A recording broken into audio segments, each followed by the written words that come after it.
To those of you tuning in around the paddock and watching live around the world, howdy, and welcome back to the Texas Sprint Racing Series. After a very wet Saturday, Emery, we are back here for Sunday racing. It's Championship Sunday here for the Texas Sprint Racing Series, fall finale.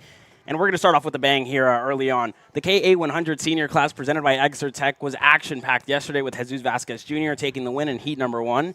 And today it's going to be more of that. It's going to be super exciting, and the championship battle is ramping up, like we said before. Yeah, certainly. I mean, KA Senior has been the pinnacle class of the series so far this season. A lot of good battles between Peyton Phillips, Adrian Cruz, Alex Stanfield, and more. So far this weekend, I mean, it's got to be said that Jesus Vasquez has looked really solid. He won heat number 1 in convincing fashion, but in heat 2, look for Peyton Phillips. I mean, he knows he comes into this race with the points lead, not factoring in drops. With drops, it's a little bit more complicated. He needs to beat Alex Stanfield by a few positions today. But certainly with this heat race coming up in the dry, he's got about a six-spot advantage on Stanfield on the grid. And those are the two to watch from the championship standpoint. But there's 7, 8 karts in the front that all have a chance and have shown the pace this weekend to possibly compete up at the front. Yeah, of course, and some different variables this weekend. Keno Cadena as well, one of the drivers that was super quick all day yesterday pretty much. Vasquez Jr. as well, you know, the biggest variable, I guess you could say, in the weekend for these guys. He joined the Texas Sprint Racing Series in Odessa, Texas. Now he's here, and he's been one of the quickest drivers all weekend long. Spoke to Aiden a little bit this morning, and he was telling me that he thinks he found a little bit of pace in that Burrell Art machine of his. So I'm going to be interested to see if Aiden can take the win here in his hometown track. Yeah, certainly. I mean, every driver is going to be pretty optimistic when they get in the morning about some of the setup changes and whatnot. But I do believe, like Aiden Rudolph, someone that knows this track really well, he'll be able to know all of the track changes. And that's something to bring up. Like, the temperature today during the heat number 2 is a little bit cooler than what we've seen all weekend. You've still got little bits of wet patches where the track is kind of seeped up a little bit, and I think it's a green track if nothing else, and that's going to change some of the setup things. So talking with Peyton Phillips and some other guys yesterday about kind of how their setup was, and they mentioned maybe feeling like they had the wrong axle, the wrong gear, and I think that's going to play a factor here because you really can't use the full setup from yesterday. There's going to be little differences, especially in the KA categories where you really have more kart setup dependency. Yeah, of course, and like you said, yesterday whenever you interviewed Peyton Phillips, he was telling us that a very uncharacteristic weekend for Alex Stanfield. It's not usual to see him that far down the field, starting in 8th here this weekend, and it's not usual to see him that far down. So Peyton said he has to take advantage of the struggles that Alex Stanfield has had this weekend. As Aiden looking at his kart, hopefully it's not problems here early on. But let's run you down through the field here. Your KA100 senior class presented by Exeter Tech on pole position, the 979 of Aiden Rudolph. The 996 of Peyton Phillips is going to start alongside him. Adrian Cruz is going to start 3rd. Jake French, the factory kart man this weekend, is going to start 4th. Jesus Vasquez Jr., the California kid, is going to start 5th. Noah Baker, 6th. Keno Cadena, one of the variables that we were talking about, is going to start 7th. Alex Stanfield, 8th. Joey Frienden, 9th. And Ian Howell in 10th. Yeah, one thing I'm noticing here on the warm-up lap as we continue to get through the rest of the field is Aiden Rudolph is really adjusting with his carb and looking at that. I don't know, a lot of times people will lean out the engines on the start in the KAs or put a hand over the airbox, a couple of different tricks you can use to kind of lean the engine out a bit to give it better power on the start. But this looks, I'd say, a little bit abnormal to see that much fidgeting on the airbox. For the rest of the grid, got J.D. Lamping, Drew Chappell, row 6, Jonathan Biscoff, Dimitri Nolan, row 7, Dallas Stelmont, Jacob Pollock, row 8. Brandon Robertson had a good run through the heat yesterday. He starts 17th. Ibrahim Dean in 18th. And then the rest of the top 20, Taylor Roddy and Sebastian Traders. We get into the tram lines, getting set up for the first heat race of the day. Second heat for KA100 Senior, sponsored by Zertec. Peyton Phillips, Jesus Vasquez are on the front row. Aiden Rudolph on the front row, gets to the whole shot. And it's going to be Adrian Cruz going underneath him into turn 2, but Rudolph hangs on in the race lead. Cruz getting it now as they go 4 wide. A lot of shuffling back there. There's Jesus Vasquez in the mix, and already a good launch for the Cruz Racing Development lead driver in Adrian Cruz. Yeah, good launch for him. As you see, Noah Baker now side by side further back with Peyton Phillips. A little bit of contact on the start there from Keno Cadena and Jesus Vasquez Jr., and that did not help Jesus Vasquez Jr. out at all because he's down to 6th now, and Alex Stanfield up there in the fight as well, making an overtake here on one of the Arcane Motorsports drivers. So better start here today for Alex Stanfield as he tries to work his way up the field. On your screen here now is Noah Baker and Jake French. Noah Baker giving the signal here to Jake French, and a pass down for second place. It's Peyton Phillips down the inside on Aiden Rudolph. Clear for Peyton Phillips up at a P2. Yeah, one thing I'm really interested to watch is how Adrian Cruz's pace develops over the course of the race. Yesterday, we saw him fall off from the top 4, did not have the pace aboard that Cruz Racing Development machine. And now on lap number 1, he's got a solid gap, but Peyton Phillips has been rapid so far this weekend. You see the battling. Noah Baker goes to the inside. He brings Jake French with him. Both of them getting by. I believe that was Drew Chappell up there in the top 5 briefly, but now Jesus Vasquez has fallen or has got himself back up to 6 as we see another move. French down the inside of Noah Baker, move him up to 4th, move Jesus Vasquez up to 5th as he also gets by Baker, who's struggling a little bit in these opening laps. Yeah, Noah Baker, he had the pace to overtake Jake French here early on, but not enough to keep Jesus Vasquez Jr. Back now. And you see Aiden Rudolph still messing with that carburetor here, Emery. What could be wrong with that cart? So, I mean, if he's messing that much as we see a battle for the lead here comes Peyton Phillips, just like that, a lot of speed. We'll see if Adrian Cruz stays patient here with him behind, but one thing I think that could be happening with Aiden Rudolph, he could have either A, came out of the pits and it felt way too lean or way too rich. Usually you're not fidgeting with it to make it a lot leaner. You're trying to get it richer most of the time if you're messing with it that much after the opening lap. So I would assume he's having some overheating, which will hurt him out of the corners especially, and he can feel that. He can feel kind of the power discrepancy. So this is something where Aiden Rudolph probably knows the feeling of his engine. He's trying desperately to fiddle with the carb, but right now it's not working. And I mean, he's going to fall into the clutches here of Jesus Vasquez, Jake French, Noah Baker, and the rest of the field because his pace is not anywhere near what it needs to be to keep up with guys like Peyton Phillips at the front. Yeah, of course. Drew Chappell making moves as well. Got around Noah Baker last time by. Now he's on the rear bumper of Jake French, who is all over Jesus Vasquez Jr. Now Jesus gave the signal to Jake French to push him forward, and you already see Jesus Vasquez Jr. beginning to catch Aiden Rudolph ahead with issues here early on. Yeah, I will say it looks like Rudolph's pace has kind of stabilized a little bit over the last lap, and now it's more so just about the rest of the pack having that rabbit to chase and Rudolph kind of being out of the draft. So I'm not sure. Maybe it's kind of evened out a little bit. He does a 56.3. That's a competitive time. It's not the fastest we've seen, but it's certainly better than what it looked like in the first couple of laps. But regardless, that little bit of issues at the start is costing them the chance to break away with Phillips. And now he's got Vasquez, he's got Jake French, Drew Chappell, Noah Baker, J.D. Lamping in the mix. There goes Chappell to the inside of Jake French. Move Drew Chappell up to 5th, the highest we've seen him all weekend long. He's up there in the top 5 in the KA categories. Noah Baker gets a little bit of a shove from behind from J.D. Lamping. So now French back down the inside. A little bit of a power move. Noah Baker's going to cross both of them. What a move there from Noah Baker. He gets himself up into the top 5 with that one. There's Alex Stanfield in tow. Heard him complain a bit about the engine yesterday. He's up trying to make some moves. He'll get by Jake French. Jake French try to move for 5th, kind of muscled Chappell out of the way, and it's going to cost him 4 spots here as they get to the end of lap number 3. And it's been a recovery drive all weekend here for Alex Stanfield as he is still in the hunt for the championship, but this is going to be good here for Peyton Phillips if he can manage to take the Heat 2 win here. This is Heat 2. It's going to be 7 minutes. Heat 3 will be cut down to 5 minutes after issues yesterday with weather delays. And now you see J.D. Lamping, a late move down the inside on Noah Baker. What a move by J.D. Lamping. Move him up another spot, and Drew Chappell able to work his way through as well. Yeah, we saw J.D. Lamping have a lot of pace in Odessa, but really this is the fastest we've seen him all weekend long. And so it's good to see him up there as we see Noah Baker, another aggressive move, but it looks like Chappell's going to hold the outside, and there goes Jake French. Lose some with that move in the last lap, gain some the next time. Here comes Alex Stanfield with him. Stanfield's just kind of being patient. He knows he doesn't have to be too aggressive from a championship standpoint, but just kind of take the moves as they come. Again, supposedly having some engine issues this weekend. It looks a bit better in this session, but just not going to put himself at too much risk, just trying to take the moves that are there in this pack. And let's take a look here to the battle of P1, 2, and 3 as Jesus Vasquez Jr. last time by was purple with the 55.671. The California kid has ramped it up here in heat number 2. Not the best start that he would have wanted is now down the inside on Adrian Cruz. What a move by the California kid up in a P2 here. Yeah, you can see Cruz kind of saw him coming there, gave him the space. Good racing between the two of them. Vasquez, though, has been on a mission. 4/10 that last lap quicker than Peyton Phillips in the lead, as well as Cruz and Aiden Rudolph. So whatever Rudolph has found, it's fixed whatever the problem was, but it's still not quite enough to keep up with Jesus Vasquez, who has been on fire in both of the heat races. He's catching Peyton Phillips at a rate of knots now, and I think it's only a matter of time before he gets to the rear bumper of that 996 High Five Motorsports entry of Peyton Phillips. Phillips is absolutely coming under fire here from Jesus Vasquez. Yeah, and Peyton Phillips is going to fall into the clutches of Jesus Vasquez Jr. this time by. Is he going to do it down the inside? He does. The California kid up to P1 now is clear of Peyton Phillips. A little bit of side-by-side there. But that's going to bring in Adrian Cruz and Aiden Rudolph further ahead to them.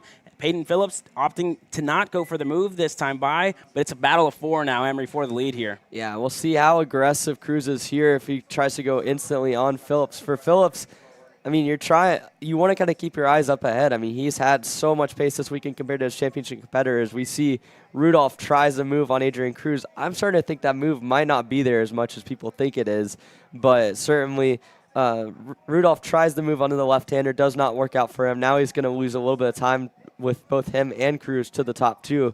And that's all you really need sometimes. You need that little bit of a gap, that 2-3 kart lengths that you just simply can't overcome. And Phillips seems to be struggling to hang on to Jesus Vasquez a little bit here at the front. Yeah, and you see that gap beginning to open up little by little here. Phillips not close enough to make a move to retake the lead.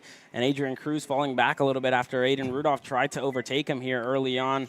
Checking in with Alex Stanfield now. He is up in a 7th place here, up another spot behind Jake French here at the moment. And he's going to be wanting to, I guess, make a move. And that's one driver out. I think that's Joey Friend. Joey Friend, the Arcane Motorsports driver, is out of the race. We saw him. He had a strong showing in Odessa, but not the best weekend for him this weekend here at SpeedSportz. So he's going to be out of this heat number 2, and it's not going to help him out at all as now Adrian Cruz and Aiden Rudolph continue to go side by side for that P3 spot. Down the back straightaway, Aiden Rudolph very much in drafting range here. Yeah, Rudolph there again tried that move onto the right-hander before the left-handed boot, and it just does not work for him again. And I think that each time he tries that, they lose 2 or 3 kart lengths. And now Phillips has found some pace on that last lap. As we focus in on the front 2, you can see Jesus Vasquez with the 2-to-go signal. He leads from Peyton Phillips ahead of Adrian Cruz and Aiden Rudolph. And so both of them continue to try their best to keep up with the 2 of them. As you see, Vasquez goes defensive. That's going to allow Cruz and Rudolph to get closer as Rudolph finds the opportunity, finally makes a good move, and he's by Adrian Cruz for 3rd. Gives a signal to Cruz to push him forward if they can catch up here to Peyton Phillips and Jesus Vasquez Jr. Not a move, not close enough yet for Peyton Phillips in this stage of the race here. Maybe down the back straightaway with the draft, Peyton Phillips will try and go for the overtake on Jesus Vasquez Jr. Not close enough here at the moment. Let's see if he can close down the back straight. Peyton Phillips over his shoulder. Sees that Aiden Rudolph and Adrian Cruz have fallen back a little bit here. Alex Stanfield still in 7th behind Jake French. But the battle for the lead here, this is going to help out Peyton Phillips in his championship hunt. Yeah, certainly. I mean, he needs the points, but he's also not going to be too aggressive, I want to imagine. On the other side, Jesus Vasquez, one of the more aggressive defenders, I would say, compared to your average KA driver when it comes to just positioning his kart well. And I don't know how much we're going to see it here in the pre-final. There he goes to get defensive again. Kind of more of a racing line that allows you to both shield off attacks and also go forward. He now has the gap that he needs to be able to keep Phillips behind. So it's going to take a lot from Peyton Phillips here in the last half a lap to get something done. We'll see how aggressive he gets. I mean, he knows he's getting good points on Stanfield no matter what, but he might need a little bit more, and so we'll see how aggressive he gets here. Yeah, down the back straightaway this time by. Peyton Phillips still not close enough to try and attempt a move on the California kid of Jesus Vasquez Jr. The Nash Motorsports driver has been solid in this second heat race here. He won heat number 1, and he very well may win heat number 2 here as he rounds the final corner now.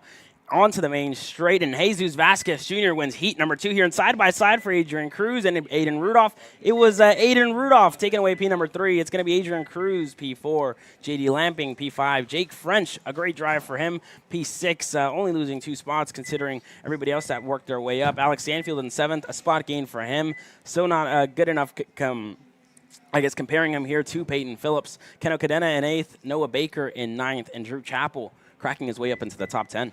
Yeah, good effort there from Drew Chappell. He got himself all the way up to 5th at the early parts of the race, fell back eventually into the edge of the top 10, which is probably more in line with what his pace was. But really, that race was solid from start to finish. You saw Jesus Vasquez get caught up a bit in the Turn 1 carnage, but he stayed calm, stayed clean, and slowly but surely made his way back through the field. So good effort from Vasquez. Peyton Phillips with a nice points run. Aiden Rudolph, after having some carb issues early on in the race, rebounds to finish 3rd. Adrian Cruz in 4th. All 4 of the top 4, I think, will be pretty happy with how the race went considering the circumstances. Yeah, of course. Next time out for these boys, it's going to be heat number 3 5 minutes long, the revised schedule provided by the Texas Sprint Racing Series. When we come back, we are going to go mini Swift racing here. Don't go anywhere. We are live on Kart Chaser.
Welcome back here to the season finale, the final day of the Texas Sprint Racing Series. We're here at the SpeedSportz Houston Complex here for Mini Swift, sponsored by Alan Rudolph Racing Academy. It's heat number 2, and it will be Nico Orbezo starting on pole position. Yesterday, a little bit of a tumultuous run through the heat races, Caleb, but certainly still has a lot of pace aboard that number 158 machine, and he starts alongside Pasha Ali on the front row.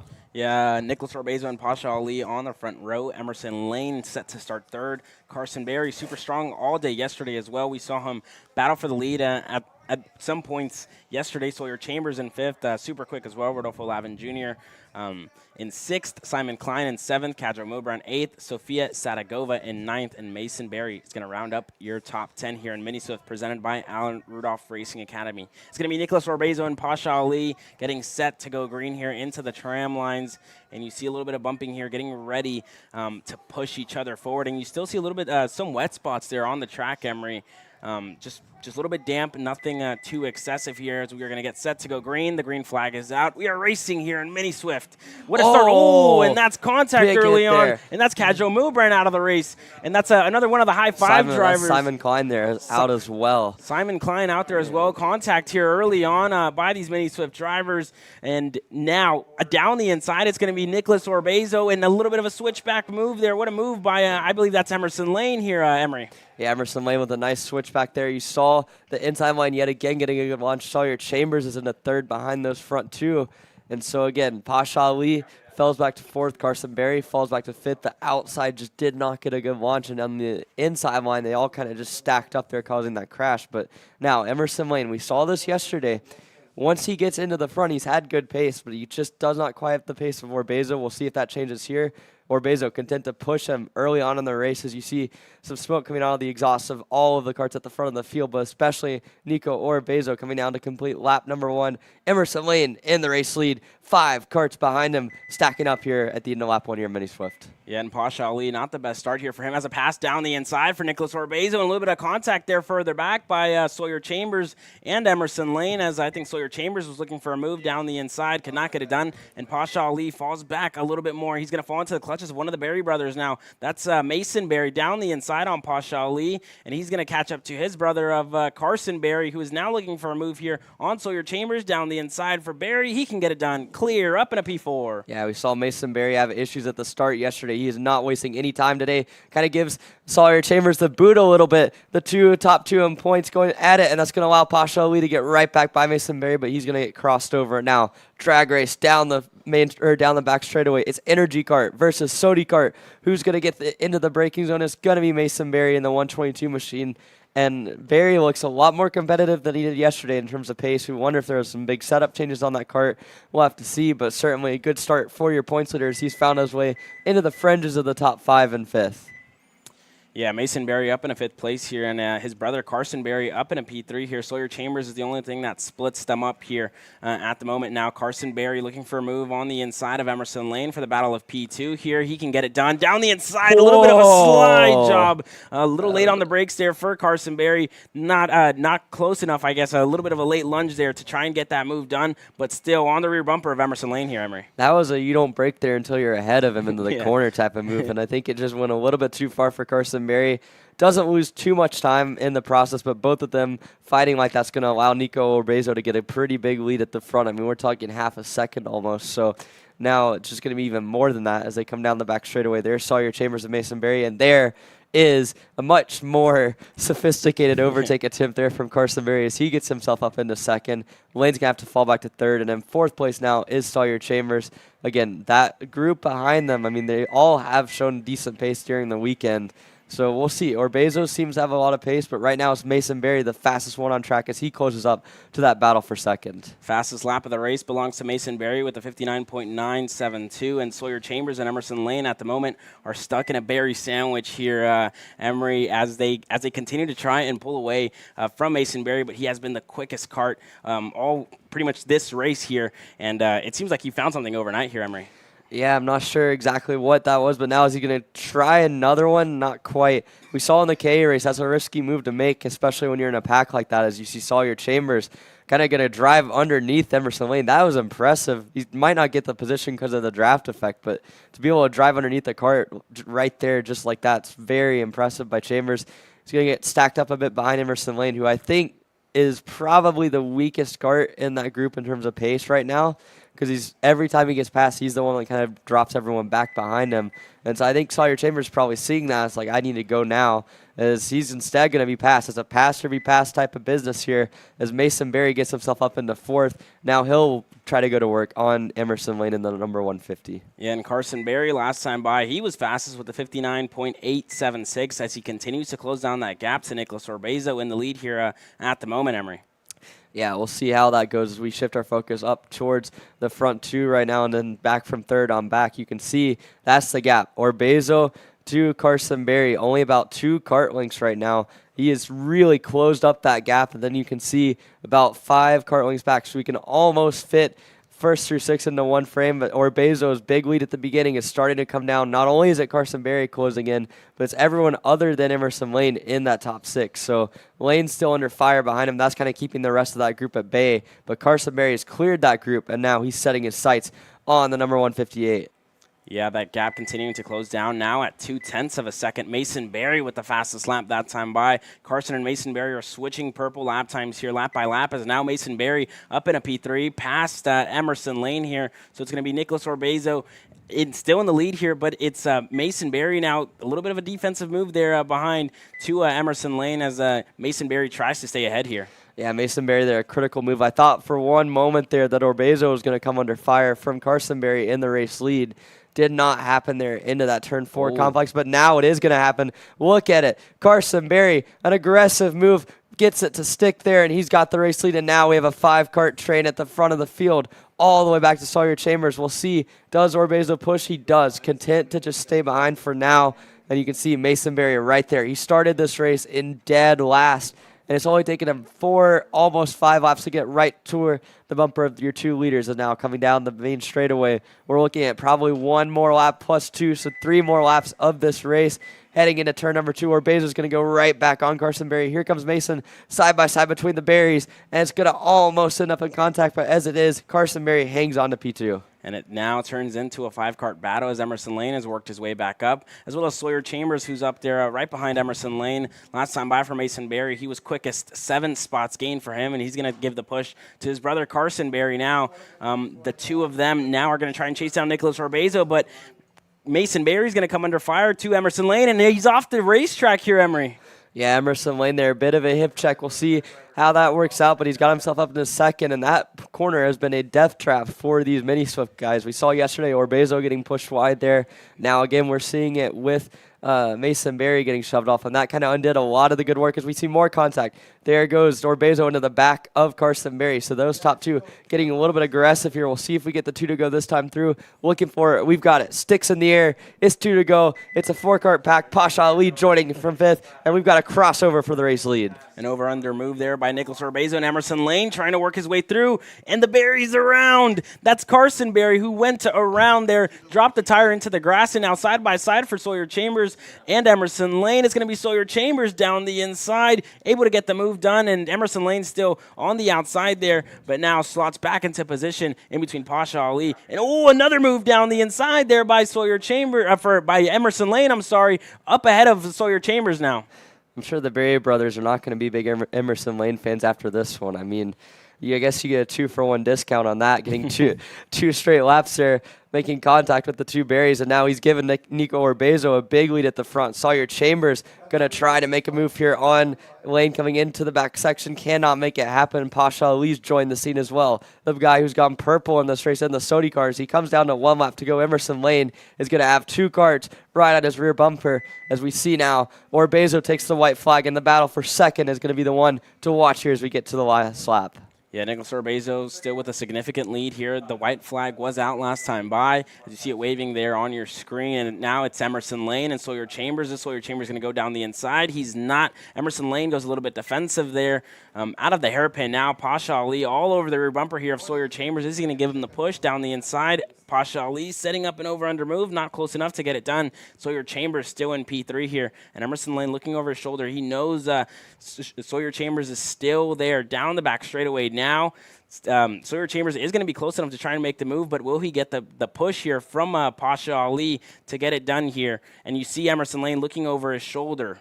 How many times are you going to look back? A lot is the answer. You don't want to go to the outside of this dude. We figured that out a couple laps ago, but now he stacked him up from second on back to 5th. We're going to get a good battle here. Photo finish of the line. Black and checkers in the air. Nico Orbezo wins it. The battle for second is going to go to Emerson Lane. Sawyer Chambers, Pasha Ali, and Mason Berry rounds out your unofficial top 5 here at Mini Swift, sponsored by Allen Rudolph Racing Academy. Rodolfo Lavin Jr. in 6th. Carson Berry fell back to 7th place after some contact here in that race. Sofia Sadagova in 8th. Kadra Milbrandt 9th. And Simon Klein is going to round out your top 10. When we come back, we are going to go racing with 206 Heavy. Don't go anywhere. This is a Texas Sprint Racing Series Fall Finale Championship Sunday.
If you want to see a giant selection of beautiful new dining room tables, chairs, servers, come out to Gallery Furniture, see with the latest and greatest dining room furniture. Best of all, buy this dining room furniture today, solid wood. Gallery Furniture delivers free to Houston area home today.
Welcome back to the Texas Sprint Racing Series Fall Finale for Championship Sunday. On track now, it's going to be your 206 Heavies presented by Maxwell Paper Products. On pole position, it's going to be Ross Smith. Behind him is Jesse Gwynn, Kyle Hale starting in third, Noah Murphy fourth, Max Martinez, the driven Ricardo Kart is going to start fifth, Michaela Bradley in sixth, and Nick Miller is going to round out your field here in 206 Heavy, Emery.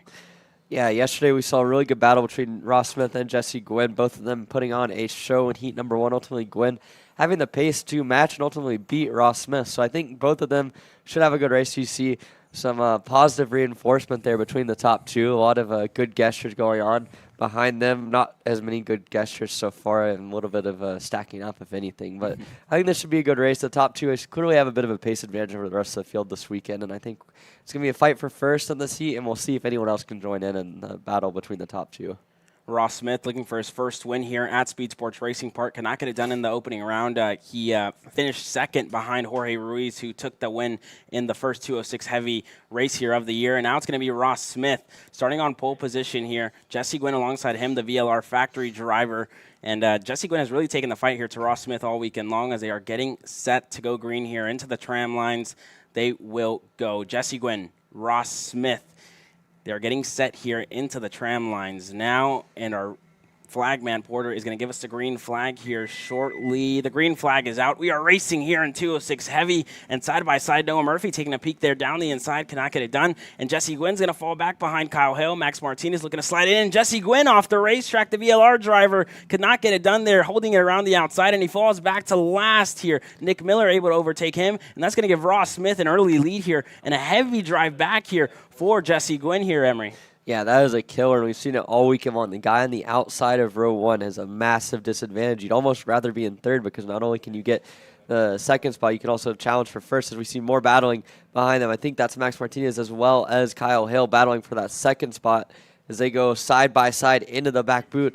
They're a big battle from second on back. Ross Smith's well in the clear already. You can see there a lot of battling going on from second on back. Again, there's Michaela Bradley at the end of that train, pushing Noah Murphy into the third spot almost. They're going to go side by side. Oh! They get together. Noah Murphy's around, and already you can see 3 karts there slowed down. It looks like one of the karts there in the back. That might have been Nick Miller off the racetrack here, and that's not going to help Noah Murphy in his championship hopes here. I think that that little bit of a bump from Michaela Bradley did not help him out at all and got him a little bit loose there as he was looking for a move down the inside on Kyle Hale, who is now still behind Max Martinez, who holds on to that second place here. A good drive for Max Martinez. He is up 3 spots, from where he started. So good drive by him, and Kyle Hale in his first race here at the Texas Sprint Racing Series, able to put it on P3 here at the moment. Yeah, you went from being under attack to now suddenly having a full second behind him, and now I think that's probably one of the biggest positive feelings you can have in racing is to look back and suddenly no one's there. And I think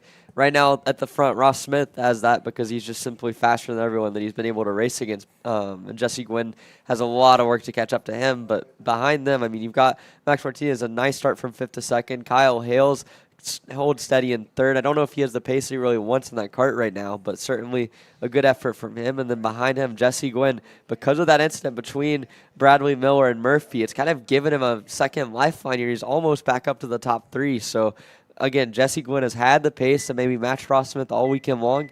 He got unlucky at the start, but now he's putting in purple lap times in P4. And now Kyle Hale is going to fall under fire here to Jesse Gwynn as he has now closed down that gap ahead. Jesse Gwynn down 2 spots. He started in 2nd place here, in 4th at the moment, and him and Ross Smith switching purple lap times. Now Jesse Gwynn a move down the inside. Is he close enough to get it done? He can. Jesse Gwynn up in a P3. The VLR driver able to get clear on Kyle Hale. Now up in a P3, and Max Martinez now is next up here for Jesse Gwynn. Yeah, already Jesse Gwynn making great progress. He was 3/10 quicker than Ross Smith last time. Probably not going to be anywhere near enough to catch him by the end of the race, but it is going to be enough to get by Max Martinez. I'd wager sooner rather than later. He takes a little bit of a tighter line on the first part of the boot, a little bit of a narrower line on the second. It gets him a better drive on exit, and this is not even going to be a contest, I would wager. I think Jesse Gwynn has the pace, has the rocket engine there down the main straightaway, or down the back straightaway. He's going to get the job done really soon into the corner. Good exit, good pass, good position. He's up to 2nd now. Yeah, and 4 minutes to go here in this heat race. Let's see if Jesse Gwynn can close down that gap to Ross Smith. Still in the lead of this race. Last time by for Ross Smith, a 105.075. Jesse Gwynn a little bit faster here, 0.07 of a second quicker than Ross Smith that time by, and he had to make a pass there on Max Martinez. So I think Jesse Gwynn may have the pace here to catch right back up to Ross Smith. Yeah, certainly. I mean, I think both of them have relatively similar pace. We saw the last time Gwynn having to make 2 passes. He's done a 105.0 and a 105.0 for Smith as well. Max Martinez doing a nice job here of just kind of keeping in the draft. I don't know if it's going to be enough to keep up long term. This is where Gwynn is so good. This last back section here is just able to keep a better line, keep it tighter as we see battling going on for the last position there. There's a battle between, I believe that might be Nick Miller and Noah Murphy. Noah Murphy able to get around Nick Miller that time by, and they were pretty much trading positions here, and I think Noah Miller was able to get it done now. Noah Murphy, I'm sorry, he was able to get the move done there on Nick Miller. Into the left-hander there. And now the battle for the lead here, that gap still steady on. You see Ross Smith now crossing the finish line. The lap time for him is going to be a 105.096, and Jesse Gwynn 0.5 of a second faster than Ross Smith here at the moment. And you see that gap beginning to close down here, Emery. Yeah, I don't know if it's going to be enough to catch Ross Smith. He still has to find a little bit more pace, but still, this is so encouraging for Jesse Gwynn. And at most, it just means the third heat. He'll be back on even playing field with a chance to get the pole for the final. So getting up to second, showing your pace is not the worst thing in the world for Jesse Gwynn. For him, this is all about the final. For Ross Smith, he's got a championship to worry about. He's in pretty good shape, but certainly not going to be able to take too many risks. But for Gwynn's side of things, he does not really care about the points. So the heat, as long as he starts second or first in the final, it's all good to him. So I think we'll see him continue to take an approach, trying to get as much as he can out of the cart, but I don't know if it's going to be enough to get to the lead here. Yeah, more of a one-off race here for Jesse Gwynn as he looks to take his first win here at the Texas Sprint Racing Series.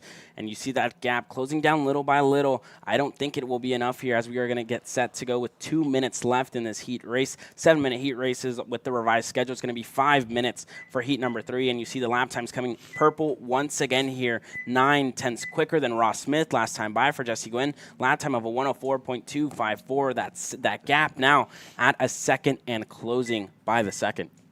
Yeah, I might have underestimated Jesse Gwynn a little bit there, not going to lie. But, I mean, he's visibly quicker. You can see this lap is already within about a second. He's probably picked up 0.2 already through the first part of the lap. And this, again, this section is where he's so good. His ability to just kind of keep the cart planted. He takes such a nice wide line on exit here, and then it allows him to actually open up. You can see here, when he's able to get into the corner, he takes a better line on exit, and that allows him to kind of wind that RPM all the way up, hit the limiter a little bit quicker, Caleb, you would say? Yeah, of course, for sure. The limiter definitely is super important here. If you have too high of a gear, you're not going to have the speed down the back straightaway. But yeah, you're definitely going to have to go apologize to Jesse Gwynn and tell him that you weren't familiar with his game this time out as you see him continuing to close down that gap. Let's see what it's like this time by. How much quicker is Jesse Gwynn than Ross Smith this time by? Ross Smith, a 104.5. Lap times absolutely identical here for Jesse Gwynn, and I think he may run out of time here. 3 laps to go this time by, Emery. Yeah, well, maybe we both need to owe Ross Smith an apology because he suddenly found half a second just to win.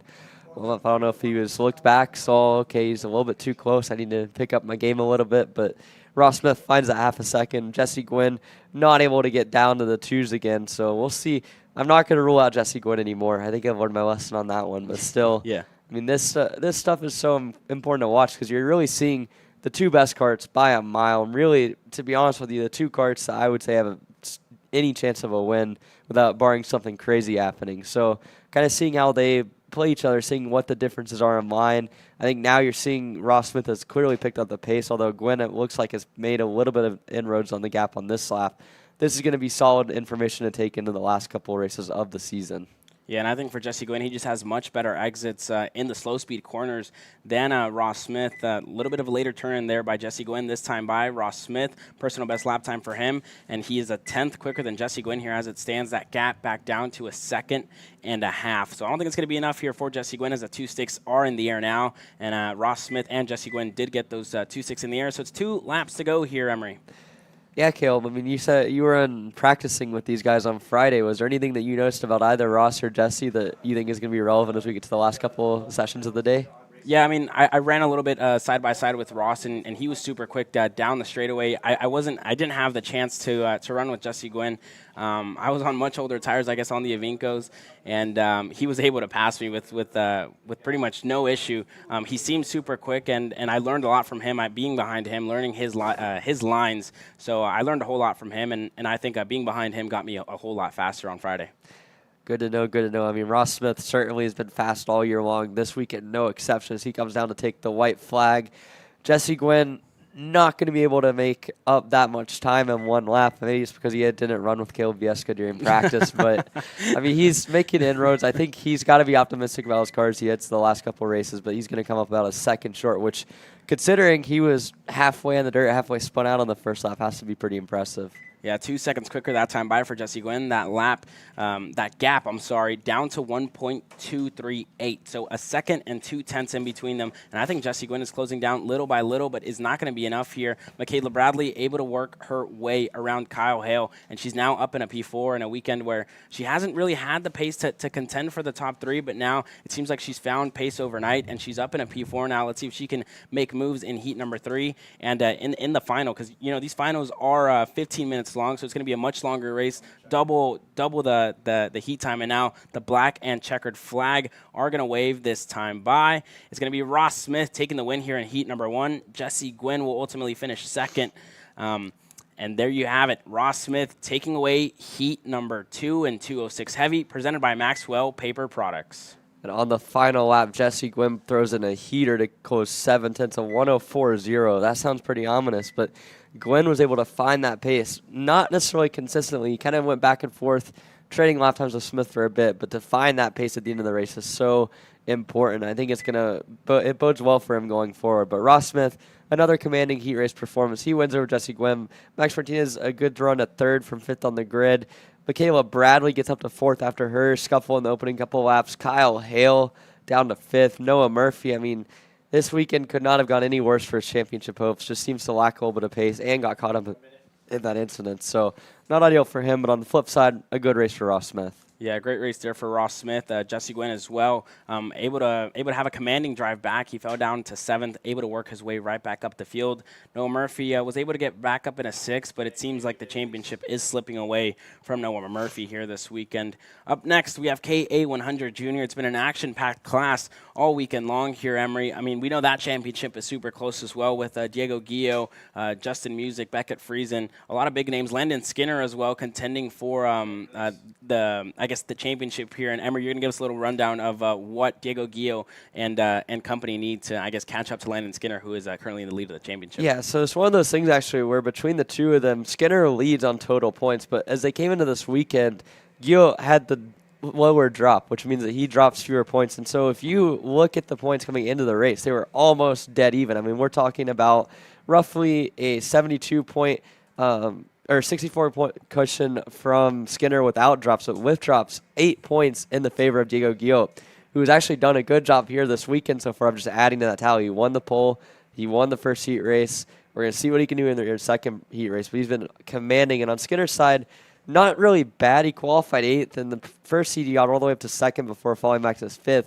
But he's going to need to find some pace and find some pace quickly, because the way it's looking, Guillo's not going to use another drop, and he might have the advantage as we get set to start your race off. As in the KA Junior category by Vulture Racing Engines, you've got a front row of Diego Guillo and Graham Trammell, Santiago Duran and Tyler Roberts in row 2, Justin Music, Beckett Friesen row 3, Preston Biko had a good run yesterday. He starts 7th alongside Landon Skinner. Joey Dahm and Jackson Young make up your top 5 here as we get set to go, or your top 10 as we get set to go for KA100 Junior. Guillo yesterday was very solid, able to get out to the lead early and pull away. We'll see what he can do this time. Graham Trammell alongside him. We'll see if he can find the extra pace. They're lined up, ready to go here in the tram lines, getting set for the green flag. We'll see if Porter's going to send it this time. He does. It's green flag in the air. Guillo with a strong jump on the inside, and he'll bring Santiago Duran with him into P2. Trammell slots into third, and behind them, they all mix it up through the pack. A little bit of contact going through the field. 3 wide, all through the back side of the track, and that's going to lead about a 7-kart breakaway up at the front. And that was one of the Arcade Motorsports CRG that dropped the tire there early on in this racing. You see more action through the back of the field there, side-by-side action. 3 wide almost through that corner. Back to the battle here for P2, P3, P4, and P5. We have Graham Trammell sliding back behind Santiago Duran, and there you have it. Preston Pico ahead of Justin Music here early on, moving his Alan Rudolph machine up in a P4 here, Emery. Yeah, Justin Music is slotted back to 5th there. You can see in 6th is Landon Skinner. So Skinner's made a good start already. 2 spots. Crucially, got ahead of that midfield crunch that would have probably put him way back there. So a good effort from Skinner so far as we see 6 karts at the front, but about a 2 to 3 kart length lead here for Diego Guillot as they come down to complete lap number 1 with Duran as well as Graham Trammell right there in tow. Yeah, not too far off this time by for Santiago Duran and Graham Trammell, who are working together here a little bit to catch right back up to Diego Guillot. I mean, we saw that they were fighting a whole lot yesterday, and the more that they were fighting, the more that Diego Guillot was able to run away with it, and you see that gap continuing to close down. There you have Landon Skinner and Preston Pico there as well. Not too far off Graham Trammell and Santiago Duran, currently in 2nd place. So that gap continuing to close down here. It's going to be a much closer race this time out for the K100 juniors. As now a move down the inside for Preston Pico on Graham Trammell, and that's one of the only moves that we've seen work out here this weekend, as now Landon Skinner going to fall into fire here to Justin Music. Yeah, I was about to say Landon Skinner worked his way to 5th, but again, choosing the outside there was not great for Skinner. Put him in a rough situation, and now he's going to get the spot back from Music, but he's going to lose time doing so. And unfortunately for him, I mean, this is critical. Guillot's out in front. He's chilling at the front. Like Duran as well as Graham Trammell have not quite had the pace to keep up as of now, and so that little bit of field separation might be too bad. As now we see a big pass to the inside. What a move there from Tyler Roberts. That was aggressive.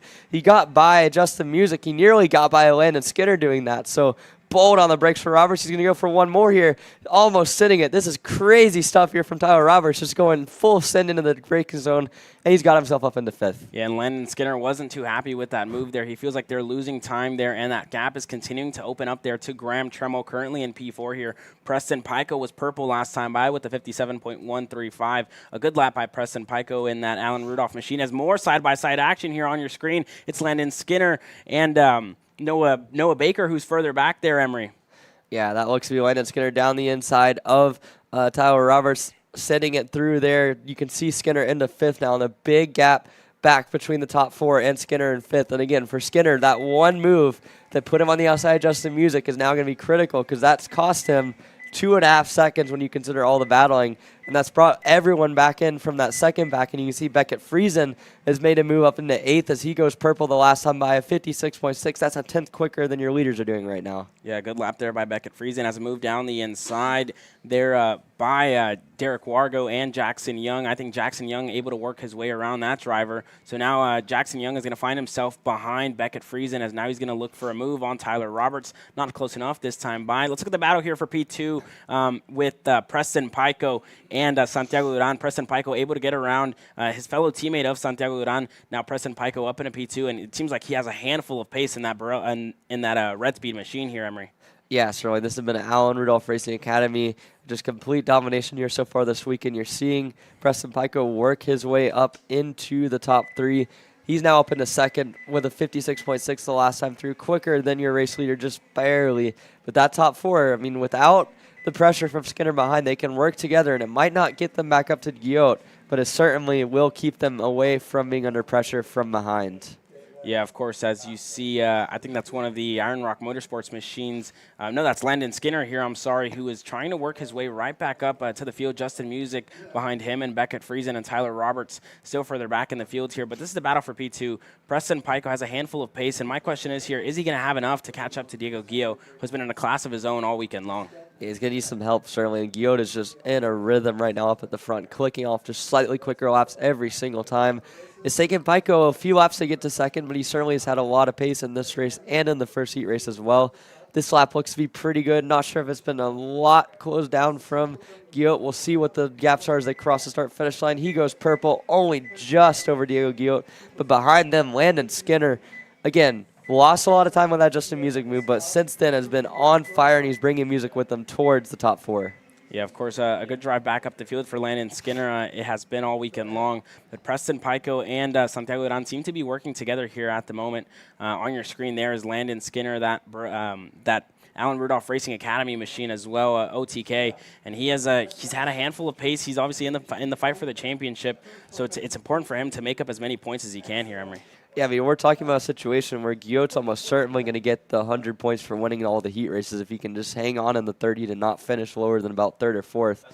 So with that, Landon Skinner has to find a way to finish inside the top 5 or so and keep the deficit to within 30, 35 points off of what Guillot's able to do, because otherwise he's going to put himself in a situation where he has to actually win the final and finish a few spots ahead of Guillot, which we did not expect coming into the weekend will be a situation, but Guillot has driven this perfectly. He's still pulling a little gap each lap to the field behind him who's trying to work together, and so Diego Guillot's in a really good situation right now. Yeah, I spoke to Diego Guillot a little bit this morning, and he told me that as long as he could get the whole shot on the start, he knew that they were going to fight further behind of who was going to lead the group, I guess, that was going to try and catch right back up to him. So he knew if he could get to the front of the pack early in this race, he was going to be able to pull away.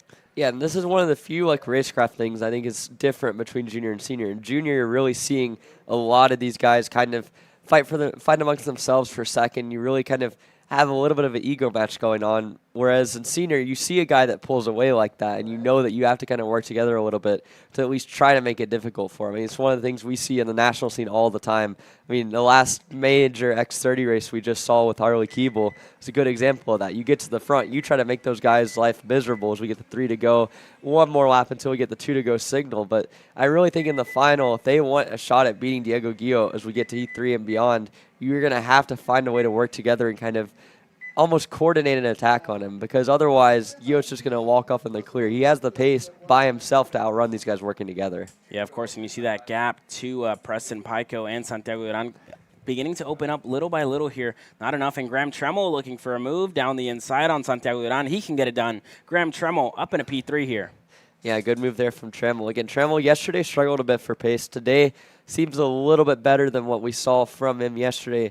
And again, he's looked so fast at certain points this weekend. He's looked so fast at certain points this season in general. So good effort here from Trammell. He's coming down. He might have a shot here at Preston Pico's. We'll get the 2 to go signal this time. Diego Guillot, about a 5-car length lead. It has come down this lap. What a lap there from Preston Pico. He leads the field closer. How about Landon Skinner has joined the party? Remember when I said it was 2.5 seconds? It's now 0.4 of a second. You can see he's joined a 3-cart party and made it a 4-cart battle for second. Yeah, Landon Skinner has very much arrived on the scene. Last time by for him, he went purple with the 56.2. A good lap time by Landon Skinner to close down that gap to Santiago Duran in 4th here at the moment. And I don't think it's going to be enough here for Graham Tremmel to close down that gap for Preston Pico this time by. Maybe on the next lap, he may be able to get it done, but Graham Tremmel looks like he will fall under fire to Santiago Duran if Santiago Duran can get the push there by Landon Skinner on the back straightaway. Yeah, certainly. This could get very interesting here coming down the back straightaway. Landon Skinner closing almost up to Santiago Duran as they come through the last couple corners through the S's down towards the main straightaway. It's been another good lap from Guillot. He's pulled the gap back a little bit more. They get the white flag. 1 lap of racing to go. Guillot, Pico, Dremel, Duran, and Skinner, your top 5 as we see battling. There goes Santiago Duran, and there goes Landon Skinner. He's going to try and move on Trammell, but Trammell able to hold him off. Duran, though, in the sequence, gets up to 3rd.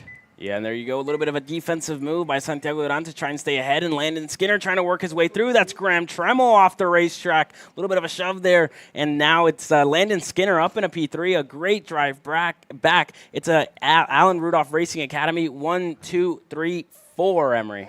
Yeah, dominant performance here from the Alan Rudolph Racing Academy in K100 Junior, sponsored by Walter Racing Engines. As they come through for the final time, Landon Skinner has played this last couple laps perfectly. He's got himself into 3rd, just needs to hang on a few more corners. Here comes Duran into the corner.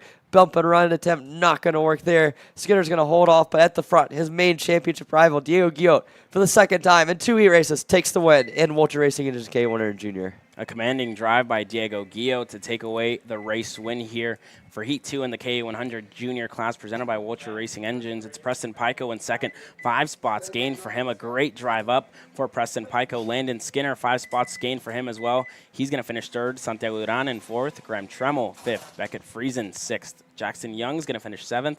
Joey Dome is going to finish 8th. Justin Music in 9th. Not the best heat race that he would have wanted. Gage Bailey is going to finish 10th. Derek Wargo, 11th. And that's going to round up your top 11 here, Emery. Yeah, certainly an exciting race here in the K100 Junior category, sponsored by Vulture Racing Engines. We got one more, heat number 2. It's the Rumble. It's 206 Senior getting set for their second heat race of the weekend, their first one of the day, coming up next here on Kart Chaser.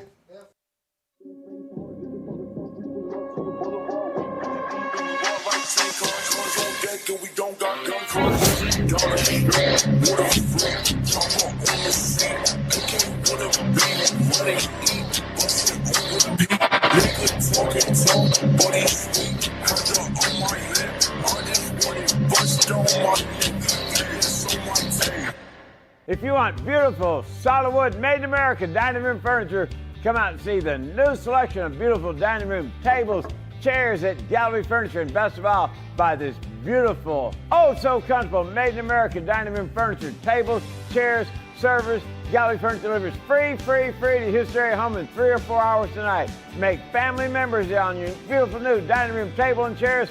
Buy it today. New arrivals, Gallery Furniture delivers free in 3 or 4 hours to your home today.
Welcome back to Championship Sunday here at the Texas Sprint Racing Series. On track now. We are getting set to go green here with the 206 senior class presented by Slipstream Racing. On pole position is Sawyer Roussel. Alongside him is going to be Bryce Frank. Ibrahim Dean is going to start third, the Cruise Racing Development driver, and Jacob Oliver is going to start fourth. Jeff Shaw, fifth. Samuel Jung in sixth. Zach Rivera, seventh. Aaron Heathman in eighth. Wyatt Renfro, 9th. Kurt Goodson is going to start 10th. Landon Melson is going to start 11th. Zachary Abraham is going to start 12th. Joseph McWright is going to start 13th. Aiden Kirk in 14th. Ian Columbus, 15th. Jay Weaver, 16th. Addie Bamro is going to start 17th. Timothy White, 18th. Mitch Regatas in 19th. Mikey Bowling down in 20th here. And that's going to round up your field here for your 206 senior class presented by Slipstream Racing. Mikey Bowling starting in last here after an engine change overnight. And now it's going to be 206 senior class, Emery. It was an action-packed day all day yesterday, and it's going to be a great race coming into today. Yeah, certainly. I mean, yesterday we saw kind of some chaos in the back half of the top 5. 3 carts crashing together. Samuel Jung as well as Ibrahim Deem getting the worst of it. And so they'll start up at the front again. Non-progressive heats is very important for them, but at the front of the field, Sawyer Roussel, Bryce Frank, Jacob Oliver, all of them put on a show yesterday in that first heat, and I'm excited to see what they can do again here. As we are getting set to go green here, it's Bryce Frank and Sawyer Roussel. Had to be a little bit of a drive back there by Bryce Frank, and now let's see what he can do here. If he can get a good start starting on that outside row here. His teammate Jacob Oliver going to push him here through. Let's see if a good drive for Jacob Oliver yesterday as well as they're into the tram lines now. Let's see if Porter gives us a green flag. It's out. Sawyer Roussel with a good start. Bryce Frank on the outside. And a move there by Ibrahim Din. If he can get down the inside, he does up in a P2 now, and that's one of the VLR drivers of Jeff Shaw. And Bryce Frank up, and there's a contact further back. Who is that? That's Kurt Goodson involved there. That's the 625. One of the 625, not Landon Melson involved there as well. Big contact for him, and that's all going to help out Mikey Bowling with a great start to work his way right back up the field. And Bryce Frank now a move on Ibrahim Din down the inside, not close enough to get it done here, Emery. Yeah, again, we saw the outside kind of get shuffled back at the start, and I mean, Sawyer Roussel is loving that. He's got a couple car lengths gap that almost certainly will not hang on here in the 206 category, but look at the big train and go-karts all the way back to 8th place there, led by Ibrahim Dean. You've got Bryce Frank. You've got Jeff Shaw up there as well. So a lot of good, fast carts here in a line to try to catch up to the leader of Sawyer Roussel. And a great start by Sawyer Roussel as Ibrahim Dean. Let's see what he has for Sawyer Roussel as Bryce Frank is going to be content to push him here as of now. But if Bryce Frank feels faster in that MGM, we know he's going to try and make the move here. And you see him peeking down the inside, not close enough to get it done here as of now. And he's going to go now. Jeff Shaw, can he get it done as well? He cannot, not close enough. And Bryce Frank now up in a P2, a good move by him. He knew he had to go, and he made the move. Now Jeff Shaw and Ibrahim Dean side by side. Samuel Jung also taking a peek here on Jacob Oliver, not close enough. And Jacob Oliver now is going to slot into P5. A side-by-side action there by Jeff Shaw and Jacob Oliver, and he's going to fall right back into line. Yeah, that's just one of those things where you saw Jacob Oliver maybe a little bit of an experience in those pack racing stuff.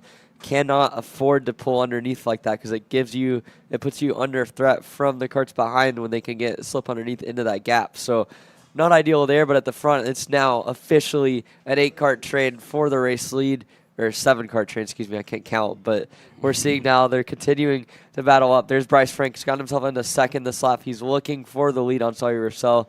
We'll see how patient he is. I mean, yesterday Roussel was able to kind of manage the race along with Jacob Oliver. This time, though, with a big pack, maybe the dynamics changed just a little bit. And look who is about to arrive on the scene. Mikey Bowling working his way up 10 spots almost from where he started. Now Bryce Frank, a move down the inside on Sawyer Roussel. Bryce Frank wants to lead. He's going to take it away from Sawyer Roussel. Bryce Frank to the front of this field now, and side by side still with Sawyer Roussel. Sawyer Roussel says that he wants to lead now, and Jeff Shaw, this is all going to help him out as he wants to work his way to the front end of this field. As got a little loose there into the corner. Seems like he missed his braking point, and Jacob Oliver able to work his way through. And you see Jacob Oliver with the 206 tuck. I love to see that from him, trying to get all the I guess air over him as much as he can do it. Full-on Briggs tucking out there, and you can see, I mean, that last couple of corners, there's a lot going on. I mean, you saw Jeff Shaw get into third and immediately overcook it into that braking zone. Samuel Jung now under fire. Ibrahim Dean's back there. You've got Zach Rivera, Mikey Bowen all on the scene.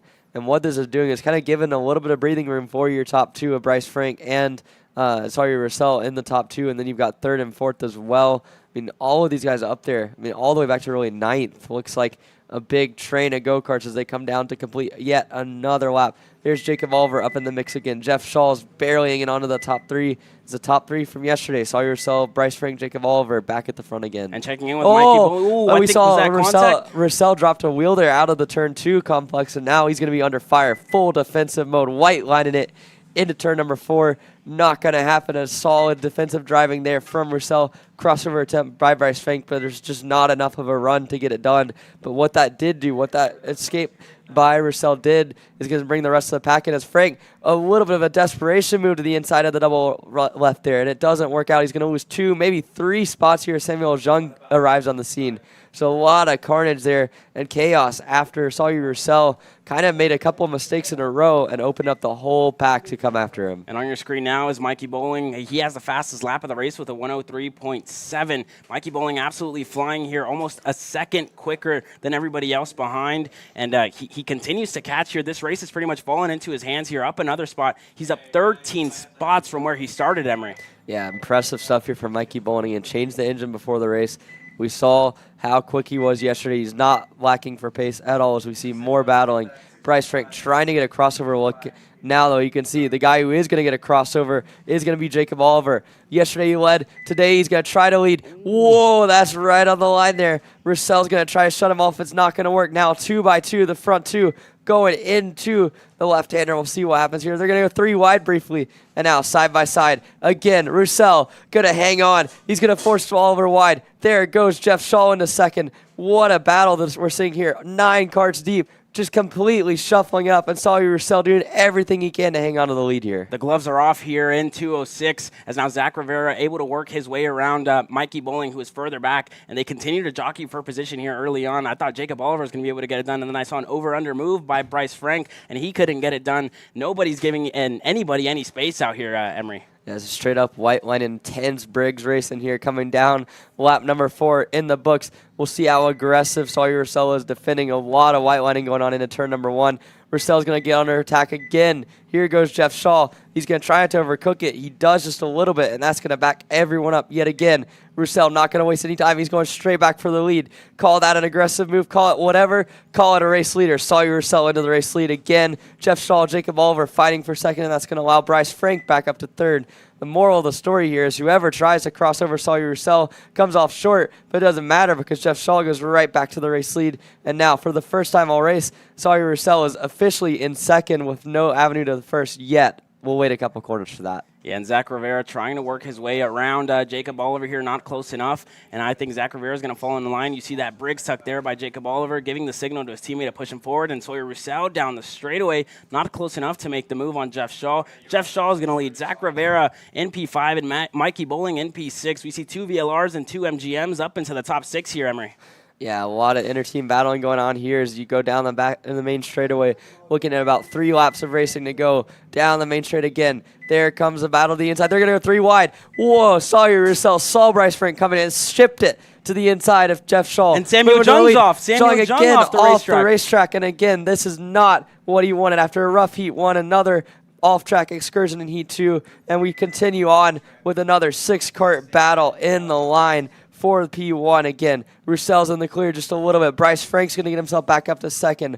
Jacob Oliver's going to get to third. Jeff Shaw shuffle back to fourth. And all of this has allowed Mikey Bowling to stay in the back of the group as he looks for a spot up in the back half of the top 5. Yeah, and the 2 VLRs are not going to let him through here as they know Mikey Bowling has a handful of pace in that MGM kart as now Jacob Oliver and Bryce Frank are going to work together here to try and catch right back up to Sawyer Roussel, who has been very defensive all race long. This time by, the 2 sticks will be up in the air, and it's been an action-packed 206 heat race so far, Emery. Yeah, it's been really impressive by Sawyer Roussel knowing where to place his kart to defend appropriately. I mean, these guys have raced very clean up at the front, but right on the edge of defensive driving as we see one more lap. Roussel's going to go defensive. Frank's going to try to follow.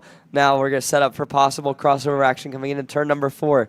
Down the straight of short shoot here into turn 4. Here comes Roussel. Frank all of them going to stay along. Frank's going to go to the outside. That's not going to work for him. Zach Rivera, too wide for him as he tried to push Jeff Shaw through Bryce Frank and Jacob Oliver, but not close enough. And I think Jacob Oliver is going to have space to slot right behind his teammate of Bryce Frank, not close enough. He's going to have to stay content with being behind Jeff Shaw now. So it's Sawyer Roussel still in the lead. Bryce Frank in second. Jeff Shaw third. Jacob Oliver. Frank's going to go for the lead here. Frank's going to get the lead there over Roussel. A late one's there is going to get him the lead, but Roussel's going to cross him over, and as they come down the straight, one last time, we're going to see a battle for the race lead. Roussel looks like he's in the clear. He's got it. Crossover from Frank. Frank's going to try where there might not be space. They're going to go side by side through the S's. It's going to get tight. Jacob Oliver in the mix as well. And as they come onto the main straightaway, coming to the white flag, here we come. One more lap to go. Sawyer Roussel battling it out. Bryce Frank in second. This is an all-out brawl here for the race lead. And Sawyer Roussel, defensive move there, not letting Bryce Frank peek his nose down the inside. Mikey Bowling and Jeff Shaw further back into P5.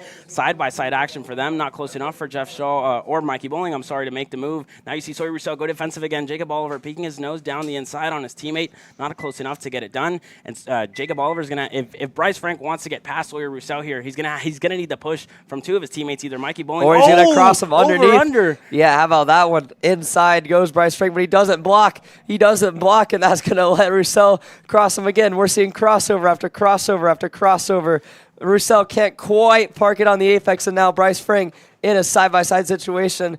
And finally, he has his teammate, Jacob Oliver, to help him straight through. They're going to go side-by-side for second. Roussel's not going to have a lot of stuff he can do. He tries to get underneath. Roussel, contact further back. Goodness. That was Sawyer Roussel and Jacob Oliver. Mikey Bowling in there as well. He got slowed down. Sawyer Roussel went over the top of Jacob Oliver, and Bryce Frank is going to win heat number 2. Ibrahim Din in second. Sawyer Roussel, I think, managed to finish second here, and late chaos here in this race here. I think Bryce Frank timed that move perfectly. He knew he didn't have to defend if he wanted to get the over-under down the straight, and he knew Jacob Oliver was going to push him. So I think that was really smart by Bryce Frank, but chaos in the last corner of the race, Emery. Chaos the whole race in general. I mean, Sawyer Roussel went out there with the mindset he was not going to stay in second for long, and we saw that worked all the way until the last half a lap. But what a move there from Bryce Frank. The crossover he'd been setting up, I thought at times he left outside a little bit, or the inside a little bit too open there when you're in a pack, but it worked out for him. He got just enough space,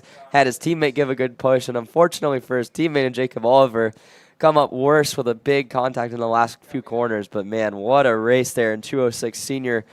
If that's anything like the final coming up later, it's going to be a lot of fun. That was heat number 2, Emery. Still got one more heat. We have 2 more races of that left. Action-packed 206 Senior, presented by Slipstream Racing. It's been an absolute amazing day so far at the Texas Sprint Racing Series. There's going to be more coming your way here. Don't forget to subscribe to Kart Chaser to become a KC Premium member for $9.99 a month. You get all the main events across all the series that we go to. So make sure you guys become a KC Premium member if you want to see more action-packed racing just like this coming up later in the day for your main event racing. Don't go anywhere. We are live here on Kart Chaser.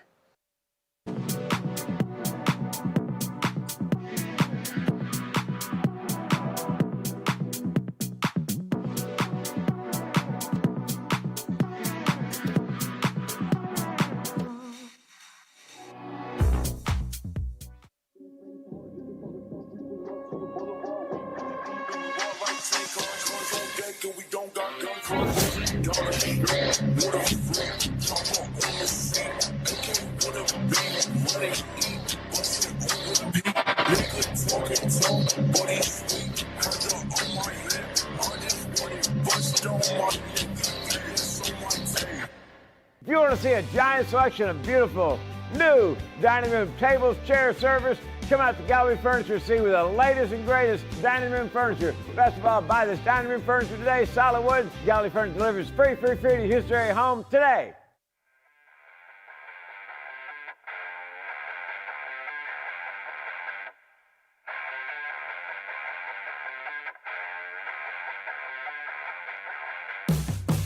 Welcome to Rimrock Raceway, the premier karting facility and motorsport-themed venue in West Texas. While you're at the track, be sure to stop in to Victory Lane and enjoy our full-service bar and event center. We have live music and entertainment weekly, along with Texas's fastest go-karts available to the public. Located on West Highway 80 in Odessa, get your adrenaline pumping at Rimrock Raceway and live life full throttle.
Welcome back here to the finale of the Texas Sprint Racing Series. We're getting set to go for the final round of heats, starting out with your 206 Cadet by Kept Clothing. It has been a fun afternoon yesterday of battling between all 11 entries, and we have Tanner Barsh on the front rows. Looks like one kart's gone around. That might be, is that Ashton Wyatt or Braden Westfall? One of those two has spun around from the front of the grid. We'll see in a moment who that was. But on the front row, Tanner Barsh, Ashton Wyatt. Row 2, Braden Westfall and Emerson Lane.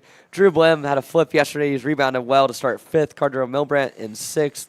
Theodore Mitchell and Will Stevens, row 4. Dutch Westbrook and Midden Hale in the 5th row. And Caden Lenz rounds out your field, Taylor, as we get set to go for an exciting Briggs Cadet Heat number 3. It's going to be exciting here for the Kemp Clothing 206 cadets as they make their way into the start box. Of course, just as another reminder, this heat race, along with the remaining heat races in Heat 3, will be 5 minutes plus an additional 2 laps as the field enters into the start box. And we are clear. We are looking good. Green flag is out. We're underway for your 206 cadets. Yeah, already a good start there. You can see Tanner Barsh into the race lead. Into second is Braden Westfall. Wyatt, they're going to go 4 wide here. That gets a bit hairy there as Emerson Lane puts himself into second. Ashton Wyatt into third. They're going to lose a little bit of time. We'll see if Wyatt throws it down the inside. He does not. So Lane holds steady in second. Another good start from the 250 machine like we saw earlier in the day in the mini Swift class. So Emerson Lane holding strong here. Ashton Wyatt's going to come under fire from the rest of the pack. Yeah, everyone now trying to jockey for positions, get themselves set up for a little bit of a run here. Of course, a lot shorter than what we're normal to seeing in heat racing competition as the field gets themselves set up for the long back straightaway. But for Tanner Barsh, he has already stretched out that lead by a couple of kart lengths. Everyone single file as they enter the braking zone on the back half. Yeah, Tanner Barsh already with a solid lead. We saw this yesterday. He was able to get out to some decent leads. The second heat, he got tracked down by Ashton Wyatt and Braden Westfall, but this time Barsh seems very confident in his Burrell Art machine. Again, this is a guy that's run double duty, which has been a pretty big advantage this weekend, I would say, with the alternate layouts. He leads lap number 1, Emerson Lane in second, Ashton Wyatt to third. Going to look for second here. Move Ashton Wyatt in the 221 up to second position. Wyatt doing what he needs to do now as he tries to hunt down that AR Academy machine as they now work their way down to the short chute over to the hairpin here. And as they work into the braking zone, everyone now just trying to get themselves reorganized, reshuffled up a little bit. As now we'll see Emerson Lane give a little bit of a push to Ashton Wyatt as they come through the dogleg, heading over towards the back straightaway.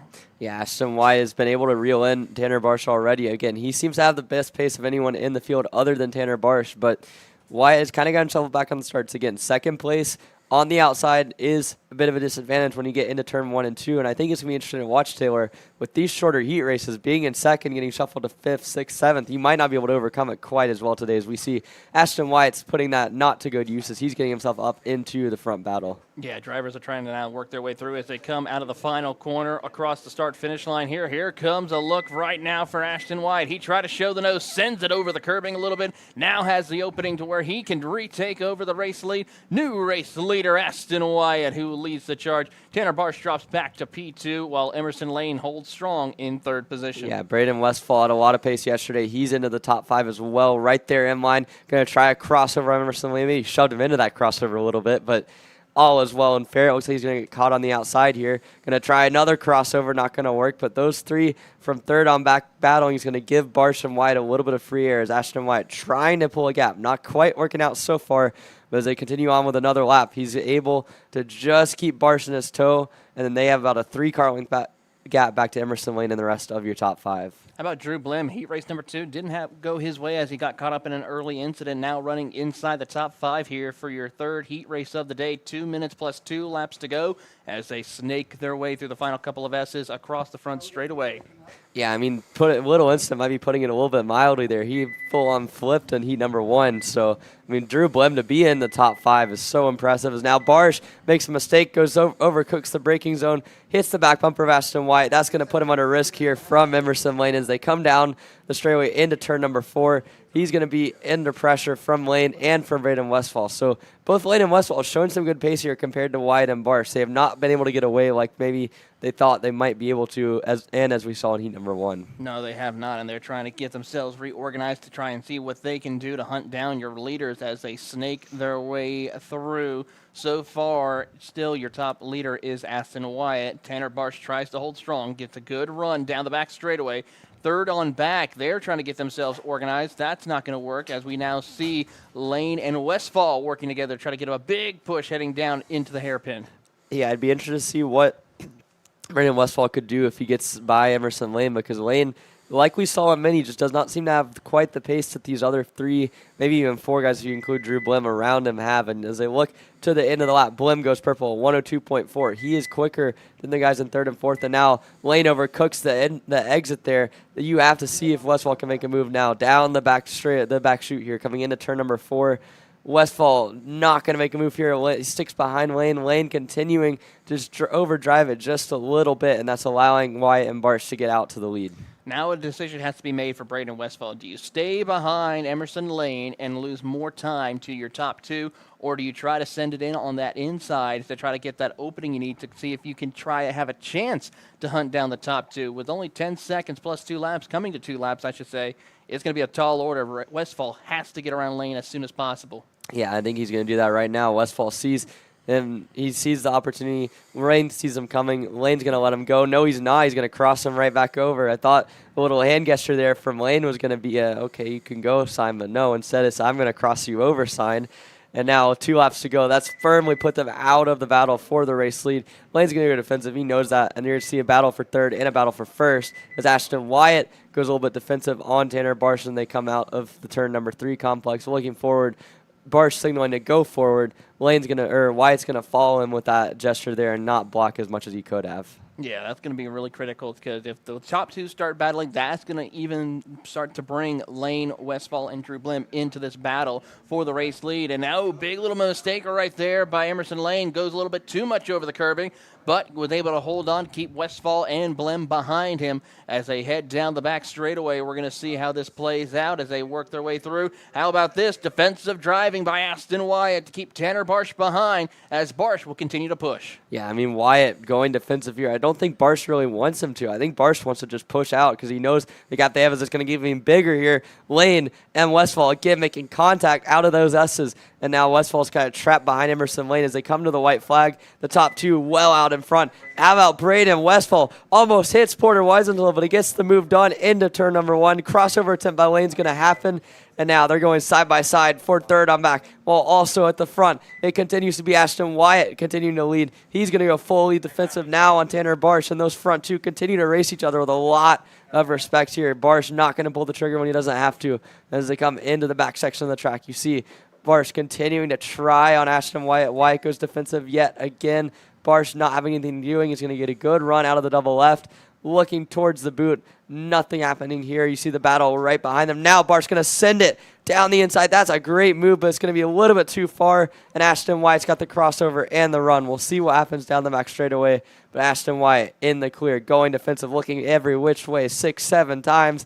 He gets it done. He parks the cart. He's going to keep Barsh from crossing back over. As they come out of the S's for the final time in this race, Ashton Wyatt going to take home the win here in heat number 3, or maybe not. Barsh with a big run to the line. I spoke too soon. Tanner Barsh just got him. I look like a fool, but Tanner Barsh is able to get the win over Ashton Wyatt, over Emerson Lane, Braden Westfall, and Drew Blim. A great fight all the way to the line in your 206 Cadet category, sponsored by Kep Clothing. What a fight here in your 206 Cadet category. It's going to be exciting to see what happens when we add an extra 10 minutes plus 2 laps here for the finals for these drivers to see how will their strategies play out to where they could come out on top. No, certainly. I mean, it's been a lot of good racing here. Tanner Barsh has controlled both races decently well, but Ashton Wyatt, they're able to get the lead to control most of the race, but Barsh will put himself on pole position here for the final. So it should be a good race here in 206 Cadet. And I think we're going to shift our focus here to KA 100 Master, which has been one of the best points battles all season long between Morgan LeBaron and Miguel Mira. Mira with a solid weekend, having to fight against Billy Musgrave, but certainly doing a great job of that so far. It really is, and it's exciting to see how this will play out here for your KA 100 Master presented by Kart Racing Solutions. They're next up on the grid.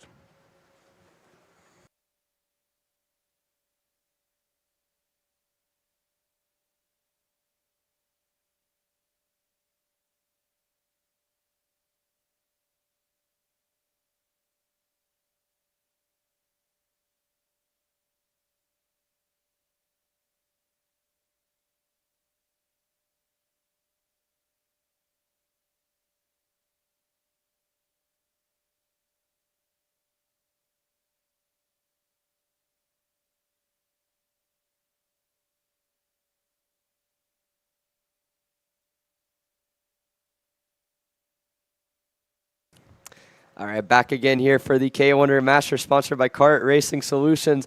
On the track is Billy Musgrave on pole position. He's looked really good in the first 2 heats, controlling both races, and Miguel Muir being the only one that can really keep up with him as they get set to go for their second heat race. He starts alongside him. Vincent Cossard and James Lundberg on row 2. Morgan LeBaron has to find more pace today. He'll start on row number 3, and as we set down the rest of the grid, Shane Burkett in 6th, Andy Miller 7th, David Pregande in 8th, Adamar Caligago in 9th, and Trevor McAllister, Team Arcane's man himself, starting on the outside of the top 10 as we get down the rest of the field and get set to go through the tram lines for KA100 Master. It's a very fast start. It's not going to be a start. Miguel Muir goes a little bit too fast through the opening sequence there, and they'll have to go around and re-rack him here in KA100 Master. Yeah, we'll have to see how this will play out, so we'll give a moment for them to go around one more time. But, of course, a lot of things happening on the Kart Chasers scene. Of course, it's a doubleheader weekend for Xander and the rest of the gang is over in Indianapolis for the Rotax World Finals, and we're here at TSRS for the season finale for them here at SpeedSportz Racing Park. Next week, head off to beautiful Cincinnati to the Motorsports Country Club for the season finale of the Stars Championship Series. And then, of course, we got another couple of more great series events coming up. Season finale of USPKS in October. The CKNA Grand Nationals happening at Indianapolis later on this year. So quite a busy schedule to kind of wrap up the karting season before we wrap up everything in Las Vegas for the Rock Finals, as well as also the great action for the Superkarts USA Supernats at Las Vegas Motor Speedway. Yeah, definitely lots of great action going on. We're seeing 2 races going here once on the Kart Chaser channel. A great weekend for motorsports coverage in general. Tune in throughout the world. If you want to see the Rotax final, that's on Kart Chaser 2. Thrilling X30 pre-final going right now. But in the meantime, we're set to go for KA100 Masters as they set for their second attempt at a start here, looking for the green flag. We got it this time. Billy Musgrave, Miguel Muir into turn 1, Musgrave to P1, Muir to P2. Status quo from yesterday resumes with Musgrave in the race lead. Great jump right there by the great Billy Musgrave as he leads the charge in your KA100 Masters. As we watch the field, Miguel Muir trying to see if he can learn anything with the multiple-time winner and champion here in karting as he tries to work his way up through the field. Trouble for one driver goes off the course. That's one of the AR Racing Academy Burrell Arts, the 431 machine. I think that might be... 439. Yeah, 439 back through the back end of the field there. Not sure exactly who that was. We'll get an ID on that in a second, but certainly a good start out at the front of the field for Billy Musgrave as he leads a 4-kart train here. There's Miguel Muir. There's Vincent Crossard, and in 4th position looks to be... I think that might be Morgan LeBaron, who's worked his way up. We'll see at the line who that is. Yes, LeBaron's moved himself up into 4th place. Again, this is the same sort of order we saw yesterday. Both of those 3rd and 4th guys need a little bit more pace, but so far they're in the fight with your top 2. They are, and they're going to try to stay in this fight for the finish here. And, of course, one thing we have to keep an eye on is here comes LeBaron down to the inside. Slide Overshot job. it. Overshot it indeed. And that gives the position back to Vincent Cassard. Yeah, certainly. LeBaron just got a little bit over eager, as Martin Brundle would say. Ambition well ahead of adhesion there. As you can see, LeBaron, I mean, he lost 2-3 kart lengths. Also, in the process, Gosar lost another 2 kart lengths just from that move alone. So both of them kind of hurting themselves there. But Billy Musgrave not going to know what's going on. He's just going to look back and see that Miguel Muir is going to go to the lead. Miguel Muir to the inside, coming to the back 3 corners, going to get the job done. He moves himself to the race lead, move the number 1 plate into number 1. You know, Emery, this is the race we're going to see here where drivers who are almost in that championship hunt are going to start making some brave and maybe some heroic, maybe not some heroic passes for position in order to try to stay in contention for their championship. But we might see that more happening for the Mustache Man as this race grows further and further in, especially when we get to the finals. Yeah, he's going to need a little bit more than just one pass to make it. I mean, he needs a lot of points. He needs probably... honestly, Miguel Muir to have some kind of issue here in heat number 3 in the final. So I think the bigger pressing issue for Morgan LeBaron, he needs the pace. As Billy Musgrave muscles his way up to the race lead, he gets by Miguel Muir.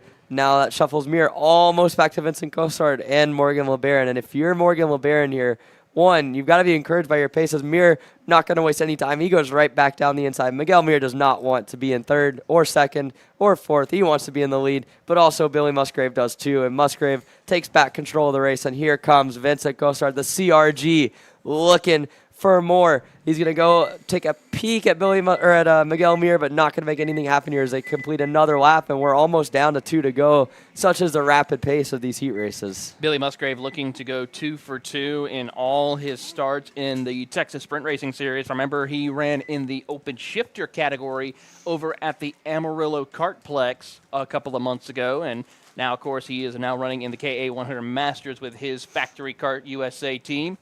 As they work their way around the circuit, he's looking to try to see if he can go 2 for 2 in TSRS competition. Yeah, Billy Musgrave, it's been a banner year for him. I mean, the factory kart operation working so well. He's got so many new drivers on. He seems so proud of his driver coaching efforts and the ability to get the operation under fire. He's done such a good job with that. We've seen him win in Orlando. We've seen him almost come painfully close to getting a Pro Tour victory and a Pro Tour championship in Newcastle. And now he's 2 laps away from another TSRS heat race win here in KA100 Master. He's got Miguel Mir right in tow. Mir's not going to make it easy. He wants the championship, but he also wants to race one. He wants to prove he can hang on with the likes of Billy Musgrave. And as they come down towards the short chute, Mir trying to look for a move, not quite close enough. They've put a little bit of gap on Vincent Gossard and Morgan LeBaron. I think both of them have the pace when they can just get there and run straight together. So we'll see how this plays out in the final, but so far with less than 2 laps to go in the heat race, it looks like they're starting to stretch their legs a little bit. Starting to stretch it out just a tick, and now that's going to open up the gap between all 4 of our competitors. There's still a battle for third between the drivers of Gossard and, of course, James LeBaron, as well as we watch these drivers battle it out for that final step up the podium for this heat race, and, of course, to give them a chance to start in the front 2 rows for the finals later this afternoon. As the field works their way around through the S's, white flag in the air for your KA100 Masters. Yeah, Billy Musgrave has kept the gap at bay this last lap again. They pulled 4 tenths from Vincent Gossard and Morgan LeBaron on that last time through, so we'll have to see what happens here. But Musgrave feels confident, feels comfortable, feels fast aboard his factory kart operation. And right now he's showing it here as they come through. As we got one car having issues coming down towards the start-finish line. That's a 4:57 there of Jose de la Garza. Not going to be able to go where he wants to go in this race, but Billy Musgrave has gone where he's wanted to go. He's looked so comfortable in that factory kart. Even when Miguel Mir's put the pressure on him, even when he's had a chance, he has not put a foot wrong as they come down the back straightaway. Mir's going to be almost close enough to make a run. I think Musgrave's going to have to go a little bit defensive here. He's actually going to almost let him go, and you see Mir maybe a little bit frustrated. He closed the gap late there, but Billy Musgrave, a comfortable win. He's going to come through the final couple corners. I'm not going to call it early this time. I think it's pretty clear. Billy Musgrave, Heat 3, sweeps the heats. He wins in K100 Masters, sponsored by Kart Racing Solutions. Great race right there by Billy Musgrave, and pretty sure we're going to see some more excitement for your KA100 Masters later this afternoon for the finals, but with that, we're going to give them a moment to get themselves prepped up for our next class out on the track, which is, I believe, the Honda Kid Karts. It is the Honda Kid Karts. A fun race yesterday between Raif Ali as well as Brennan Barsh. We'll see what they can do today. See if they can resume their battle, maybe without quite as much contact on the last lap, but should be a fun one to watch when we come back here on Kart Chaser.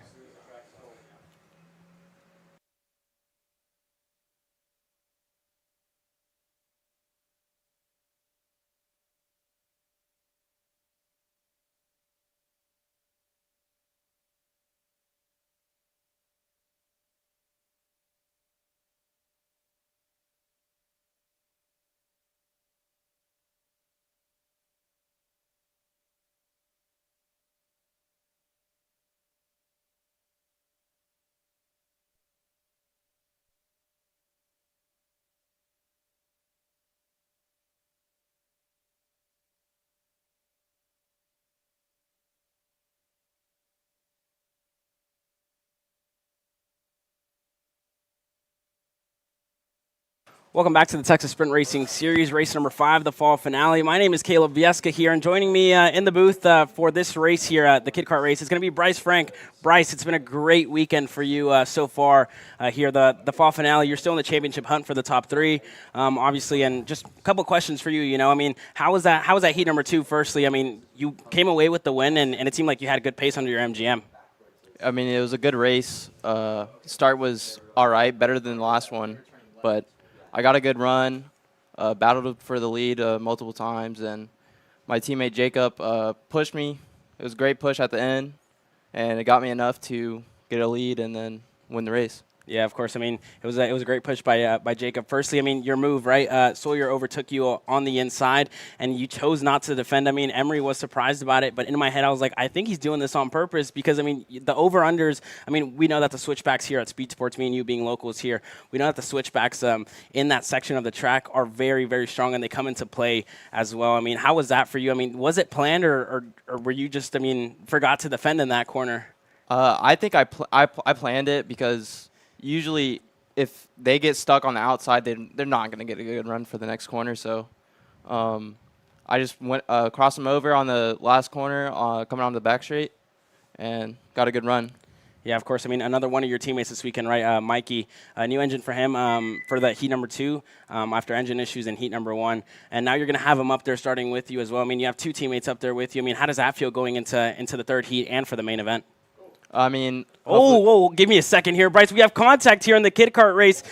We have 4 drivers that are made contact. That's a 21 of Keelan Short, 82 of Brennan Barsh. Ray Fali was able to get away here with an amazing start by him. He's the only driver who was able to get going cleanly here.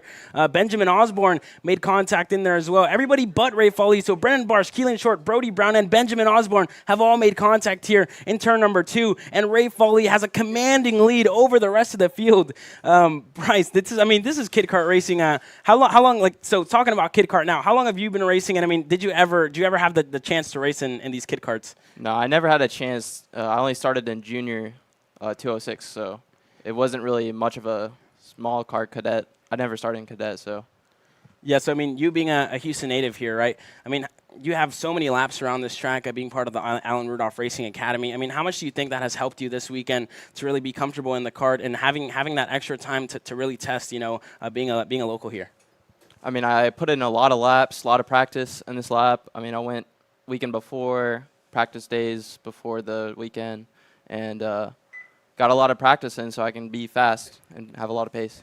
Yeah, of course. I guess shifting gears here a little bit to CKNA Grands, right? I mean, you're going to be there racing senior medium. I mean, you seem pretty dialed in here, right, with your MGM. How do you look to carry that momentum that you have, I guess, this weekend into CKNA Grands being your next race coming up? The setup is really good. I think it's perfect for Grands. It's been free and also have a lot of grip at the same time. So I think it's a perfect setup to start with. Maybe if I have too much grip at Grands, maybe I'll just free up the car a little bit and then go in from there. Yeah, I mean, it's going to be a different compound, I guess, at CKNA Grands. Yeah. They run the Vega tire over there. I mean, what's the difference, do you think, from that Vega tire compared to the Vinco Blue that you're used to running here at the Texas Sprint Racing Series? I think the Vegas will give you more grip, but here at this track, it's not as fast as you think. So the Vincos are better here, but I think other tracks like Newcastle, it's definitely going to be faster. Yeah, Newcastle. I mean, we've seen CKNA go there.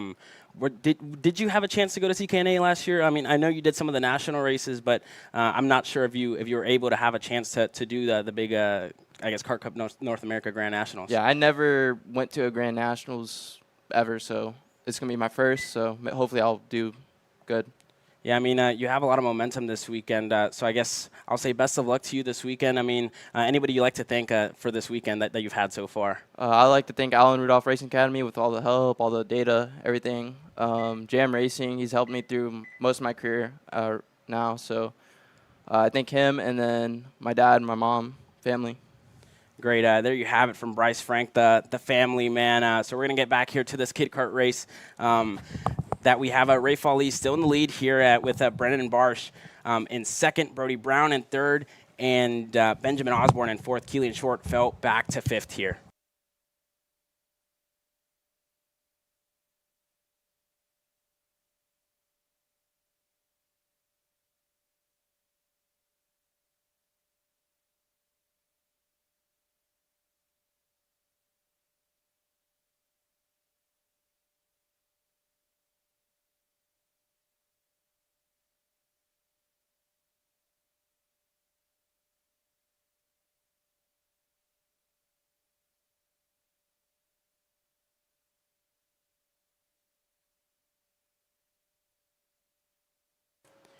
Here we are back with Kid Kart. The number 17 of Brody Brown still in third. He's up in a second place now. Behind him is going to be Brennan Barsh and Benjamin Osborne looking to make moves here early on as well as Rafe Ali with a commanding lead over the rest of the field here at the moment, Taylor. Yeah, he has a 16-second lead right now, and with about just under 40 seconds left to go, plus 2 laps, it's pretty much settled for who's going to win this race unless a mistake happens. Brennan Barsh, though, and Brody Brown and Benjamin Osborne, they're going to try to put on a little spirited battle. Keelan Short also in the mix to see if he can work his way up into a podium position as the battle for third rages on between the two as Brody Brown holds strong. Benjamin Osborne going to give him a little bit of a push heading into the hairpin. Yeah, and Brennan Barsh, still in second place here. He's currently the fastest man on track. Brody Brown up in a third place, able to get around Benjamin Osborne in that Intrepid, who currently sits in fourth, and Keelan Short right there in the mix with those three as he's peaking at that battle of the rest of the cars that are ahead. And with that, the time has expired. 2 laps to go when they come to the line for Rafe Ali and Brennan Barsh. Brody Brown and Benjamin Osborne. Keelan Short still battling for that third step of the podium here in heat race number 3 as they work down the back straightaway. Here comes a look to the inside of one driver as, a little contact right there between Brody Brown and Benjamin Osborne. Keelan Short's going to say, thank you very much. I'll take a 2-for-1 special, and moves up to P3. And there you have it, Keelan Short with a 2-piece combo to get ahead of Brody Brown and Benjamin Osborne, and he's able to work his way up here.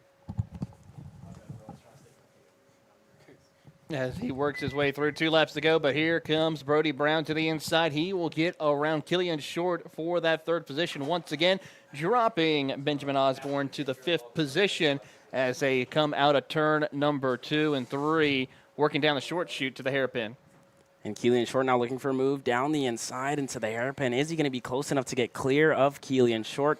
Not at the moment here. And Keelan Short a little bit wide there through the corner, and a much better exit by the 21. And you see Keelan Short knocking off that cone off the side of the racetrack. So that's going to move Keelan Short up in a P3, and Brody Brown right back down to P4. And Benjamin Osborne, they're peaking at this battle of 3. I think that's the first cone we've seen knocked around this weekend. So. Yeah, kind of surprising here, Taylor. We've seen a lot of off-track excursions, I guess you could say, this weekend. But you definitely don't want to be going off track today after the immense rain that we had yesterday. Definitely still wet out there. As now Rafe Ali is going to take the white flag this time by.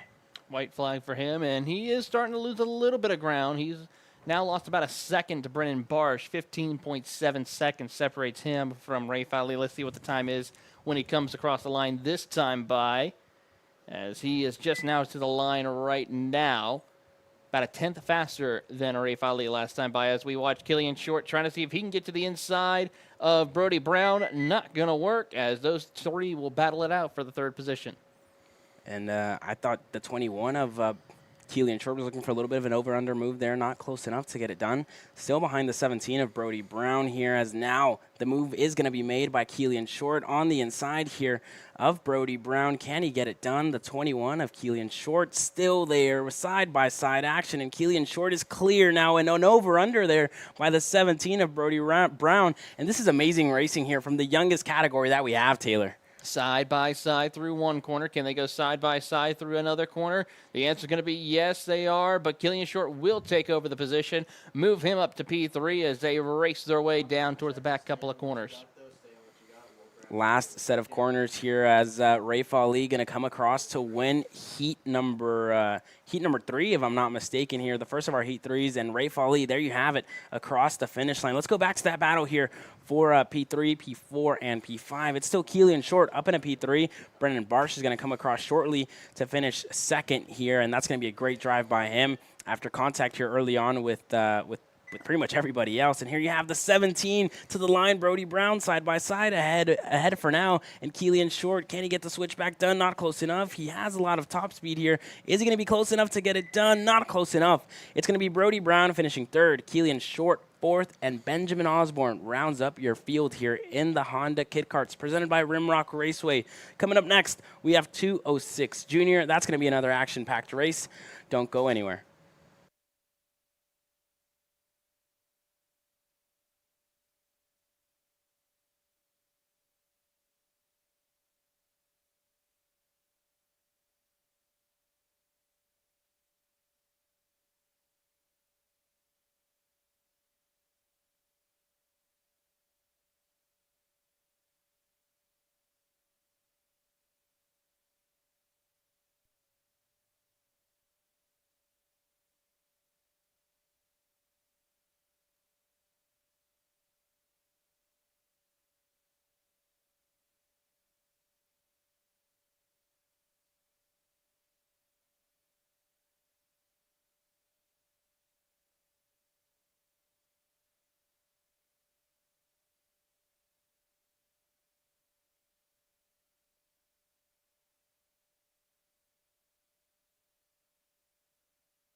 Welcome back to the Texas Sprint Racing Series, race number 5, the fall finale here. Joining me in the booth, my name is Caleb Vieska, firstly. Joining me in the booth alongside of me is the one and only Emery Lyda. We are getting set to go green here with 206 Jr., presented by Seville Electric. On pole position is Reagan Seville. Alongside him is going to be Chris Tracy, his teammate, and then Robert Arana is going to be behind Chris Tracy. Josie Chambers in 4th, Derek Wargo 5th.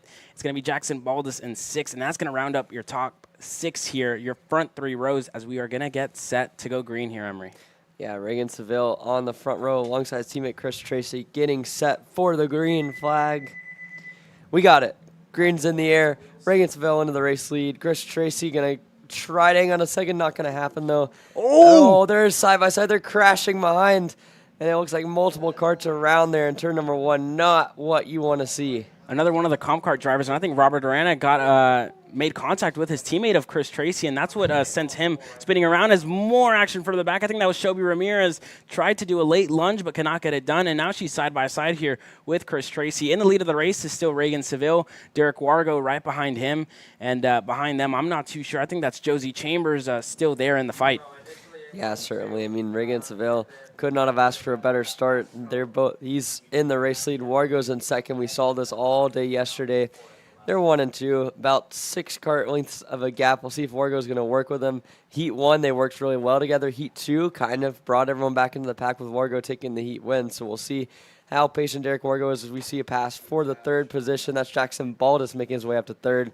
Again, strong runs from him yesterday. We'll see what he can do in this final heat. Yeah, I was mistaken. That's Jackson Baldus. Sawyer Roussel is further back in the field here. Josie Chambers, is further back in the field. He is currently in 9th. Not the best start for him, but Jackson Baldus currently in P3, leading that train to catch right back up to the leaders of Reagan Seville and Derek Wargo, who have been a class above the field here at the moment, Emery. Yeah, I mean, all weekend long, it's been the 2 of them. I mean, you did see Seville finish 3rd in the heat as Josie Chambers was able to get himself up into 2nd by the end of the last heat. But this time through, it looks like, again, they're working well together. Wargo has taken the lead, I believe, but at the same time, Baldus is into 3rd. He's doing a solid job as they're fighting up ahead for the lead. We'll see what we can get here. As you can see, Derek Wargo, like I mentioned, did take the race lead that time through. I believe that was in turn number 4 is where he first took it, and now down the back straightaway, continuing with Seville pushing. There's no need to get aggressive with each other. This is kind of a wait and see. There's only probably 5 or 6 laps in this heat with the way that the laps are working in only 5 minutes of plus 2 laps of racing. So this is not going to be a long heat. It's worth mentioning, just trying to push each other, make sure it's a 2-kart battle and not anything more than that. Yeah, of course, and both of these drivers have a lot of national experience in the national circuit for the CKNA Grand Nationals that we will be attending later this month in 2 weeks' time. Still in the lead of that 2nd train, that's going to be Jackson Baldus, Ava Blem in 4th, and Weston Criddle in there as well with them. Carter Kilgo, we saw a great showing from him yesterday as well. He's in that group, and Chris Tracy trying to work his way right back up the field. Yeah, certainly. Tracy kind of dug himself a hole there in the opening lap down to 7th. We've seen that a lot with the guys starting in 2nd. And like I mentioned earlier, like when you're starting on the outside front row in these short heats, it might be a tough situation to overcome. So, I mean, we'll see what Chris Tracy can do. He's only got a few laps to make up more spots, but he's in that backpack with 3rd on back. I mean, Baldus just does not quite have the pace to match the top 2 as we see behind him. There goes Ava Blum trying to push, but just nothing happening right at the moment from 3rd on back. Yeah, and currently the fastest man on track is Josie Chambers. Last time by for him was a 104.297. Good lap by him. Not the best start for him. Fell back 5 spots from where he started. As we now see some side-by-side action further up the field, that's Chris Tracy. I think down the inside there on Carter Kilgo. That is Chris Tracy. Switchback move for Carter Kilgo. Not close enough to get it done, and that's going to be Chris Tracy up another spot.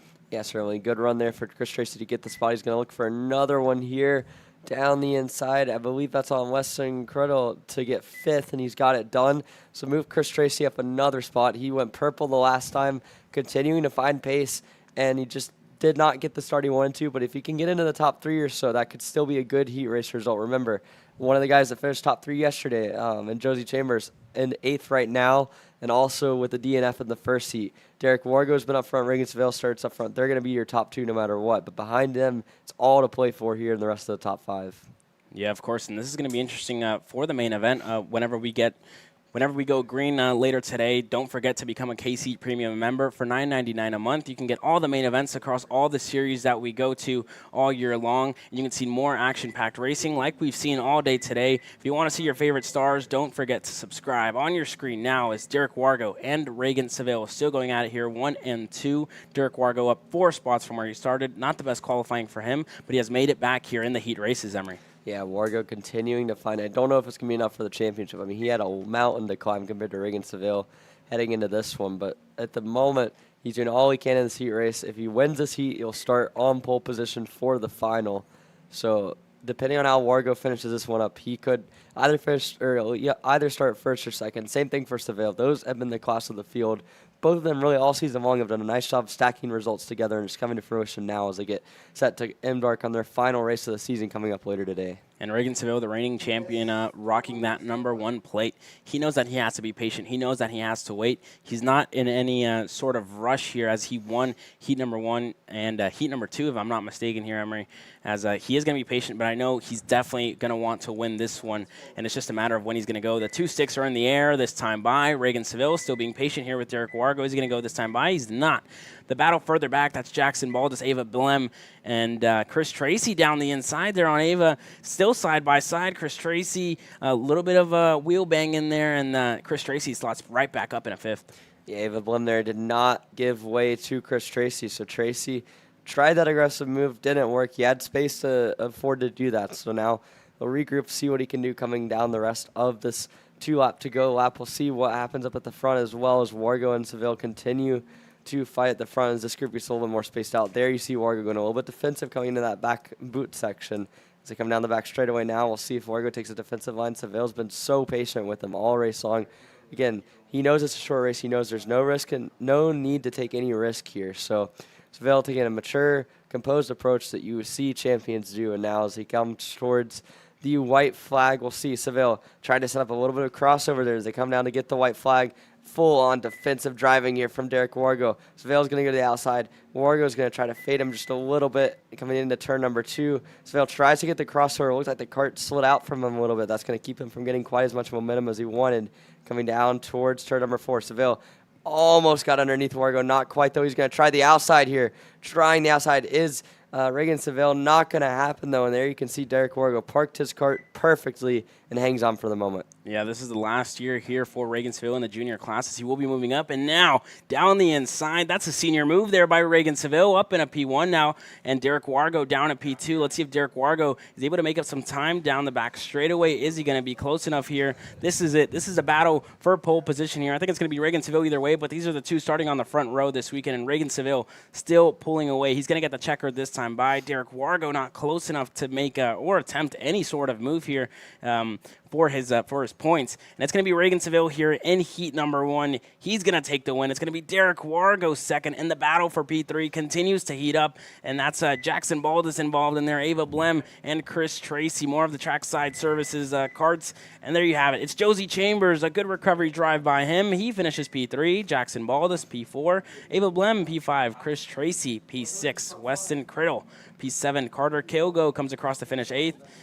Good drive by him. Shelby Ramirez in 9th, and Grayson Knoll finishing 10th. And Jacob Oakes is going to round up your field here in 206 Junior, presented by Seville Electric. How about that last lap there from Josie Chambers getting himself up to 3rd? He'll ensure himself a good starting spot for the final coming up later. But for now, we're heading up to the Micro Swift category coming up next here on Kart Chaser.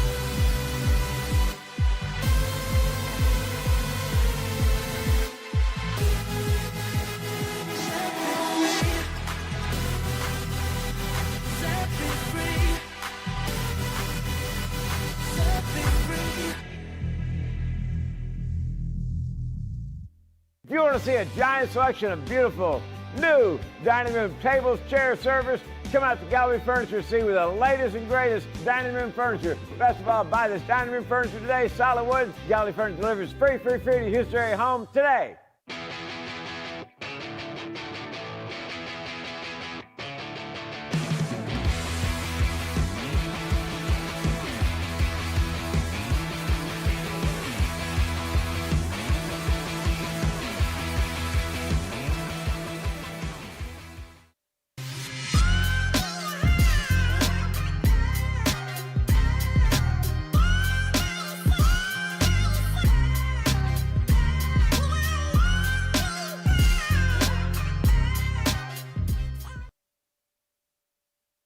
Welcome back to Micro Swift here at the Texas Sprint Racing Series. My name is Caleb Vieska. Joining me in the booth is the one and only Emery Lida. Emery, action-packed day of racing. We are about to have even more racing here with Colton Stiegenberg and Aston White getting set to roll off on the front row. Yeah, it's been a fun day, and certainly if you're Colton Stiegenberg and the rest of this Micro Swift field, you're glad that it's dry because the last time you were out there, it was absolutely pouring down rain. The one class that Stiegenberg's got an issue. Colton Stiegenberg trying to get his cart going, and they're going to switch everyone. I'm not sure what's going on. And the yellow flag is out. Porter throws the yellow flag. We're going to go 4 wide on a false start here, but Colton Stiegenberg looks like he lost power for a brief moment there, and it's one thing that's gone wrong for him so far this weekend. He's been perfect, 2 for 2 in the heats, 2 dominant drives. He's going to start on pole alongside Ashton Wyatt, Tanner Barsh, and Andrew Lee. Anastasio. I worked on this. We're going to get it. We're going to get it at some point. Andrew Lee Anastasio starting in 4th, Marcelo Flores 5th, and Dutch Westbrook, who had a really good run in the rain yesterday, starting shotgun on the field. Yeah, we saw Dutch Westbrook have a really, really good drive yesterday in the rain. I mean, we know that the rain is an equalizer, and that would have been another variable for these drivers right this weekend. Unfortunately, it was way too wet to race. We saw some people even swimming out there in the paddock. It got so flooded out here. But, I mean, it's good that we have rain, right? It's good for the environment. We never know what Mother Nature is going to do. You big swimmer in puddles, Caleb? I'm not. I did not eat paint as a kid, so I'm not a big swimmer myself. And I'm definitely not one to get my socks wet. I'm not a fan of that, Emery. Makes sense. I mean, I can't say the whole paddock was with you on that. I saw some interesting stuff going on out there. But in the meantime, we got a race to go on here as they get set to go for the Micro Swift category. Hopefully none of these kids went swimming in the puddle afterwards, although after how that race went and how chaotic that rain was, it makes sense that they might reward themselves a little bit as we get set to go for their 5-minute plus 2 laps heat that will be compromised a little bit by the false start as we get set to go. Green flag in the air. There goes Colton Stiegenberg. There goes Ashton Wyatt. Stiegenberg to the race lead. Tanner Barsh fighting for second. He's going to get the job done. So Stiegenberg, Barsh, and Wyatt, your top 3. Wyatt's going to try to get back on Barsh, but those top 2 going to get away a little bit as Colton Stiegenberg goes off into the distance. And Barsh up in a second in side-by-side action further back in the field. Dutch Westbrook makes contact. I believe that was Andrew Anastasio, and I think that's Dutch Westbrook right there off the racetrack here. Oh, no. Dutch Westbrook had such a good third heat going yesterday, but today gets taken out 4 corners into the race. Unfortunate for him, but at the front of the field, we got a fight going on for second still. Tanner Barsh got himself by Ashton Wyatt, and now his job is to try to close up to the unbeatable energy guard so far this week. And Colton Stiegenberg, but he's not going to be able to catch up if Ashton Wyatt's just going to go straight down the inside, powers by him, move Ashton Wyatt to second. Yeah, move Aston Wyatt up in a second. Let's see if he has found anything overnight here. His coach this weekend is the one and only Marian Kremer, so let's see if Marian gave him any advice to try and catch right back up to Colton Stiegenberg this weekend. As Colton Stiegenberg, first time by, runs a 104.161. A good lap by him, and Aston Wyatt right behind. Tanner Barsh in third. Marcelo Flores in fourth. Andrew Anastasio currently out of contention here. Just a little bit too far back to contend for the top 3, and Dutch Westbrook, unfortunately, out of this race early on.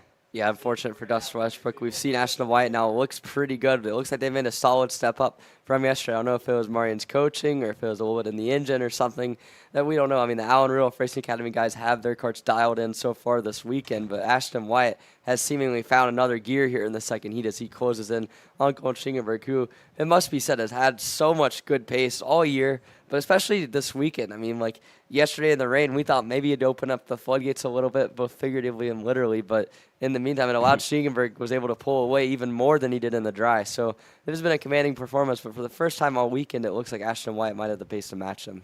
Yeah, Aston Wyatt not too far off here. Let's see what the lap times look like this time by. It's Aston Wyatt, fastest man on track with a 1:03. He is currently 3 seconds quicker than Colton Schniegenberg as it stands.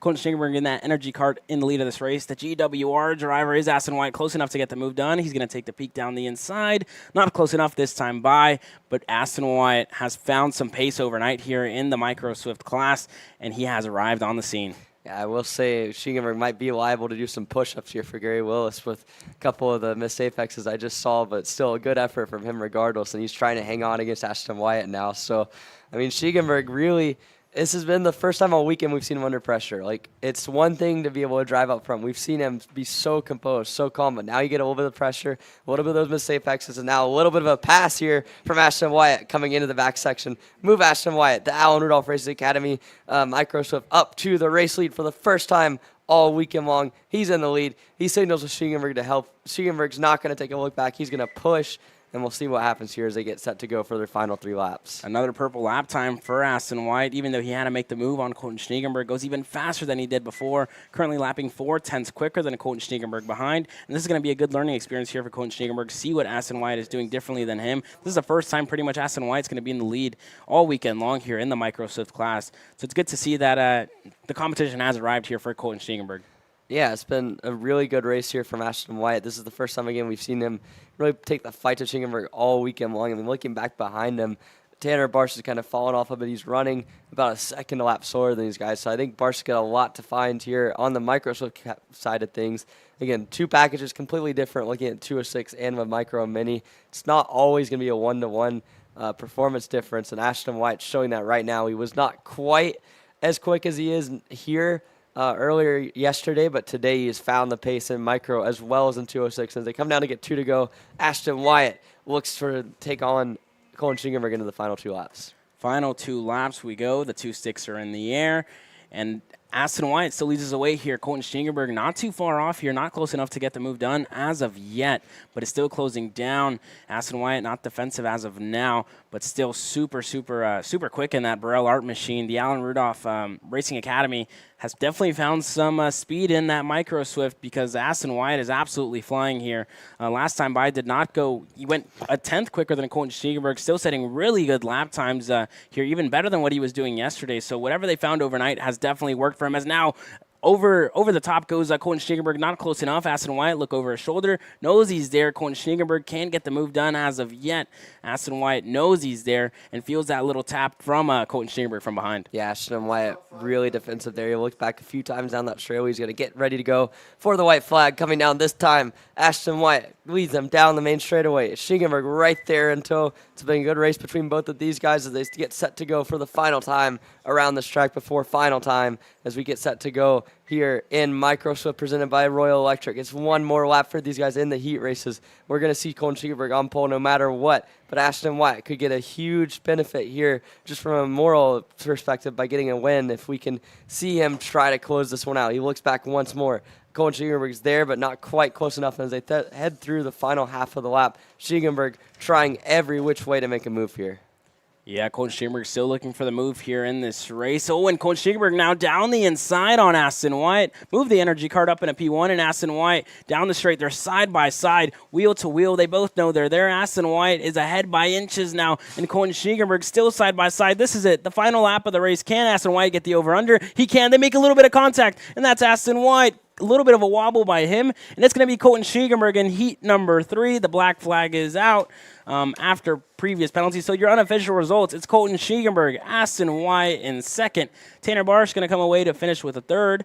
Marcelo Flores in fourth, and Andrew Leonastasio is going to round up your top 5 here. Dutch Westbrook, the only car to not finish after early issues here.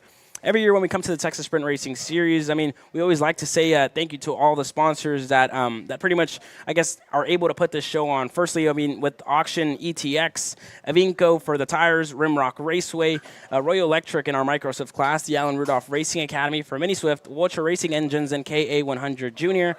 Exertech by the Berries, the KA100 senior class, Kart Racing Solutions for our KA Masters, Kept Clothing for 206 Cadet, Civil Electric 206 Junior, Slipstream Racing for our 206 senior class, Maxwell Paper Products for 206 Heavy, Performance Stop for safety and our prizes, Target Distributing and EK Chains, RLV, AIM, Amarillo Kart Complex, another great complex that we see all year long, and Gallery Furniture, who sponsors, I guess you could say, the Kart Chaser stream. So thank you to them. Stewart Racing Engines for our banquet last night, a great event that we had. MPH Racing, Driven, Alan Bradley, Houston Freightliner, High Five Performance, From the Ashes for Clothing, Medina TDR Pipe, Race Hero, Speedsoft, and Studio 52, who provide amazing pictures all weekend long. If you guys want to buy your picture packages with Studio 52, the Johnsons do a great job with pictures all weekend long, so we really appreciate everything that they do. And lastly, SCUSA, Aspen, IKF, and IAMI Engines, thank you very much for all that you guys do to put on the Texas Sprint Racing Series year in and year out to provide great racing here in the Texas region. So from us at Kart Chaser, thank you very much for all that you sponsors do. When we come back, we are going to go racing here with our KA100 senior class. It's going to be an action-packed day of racing, and I can't wait to see what this day has in store for us.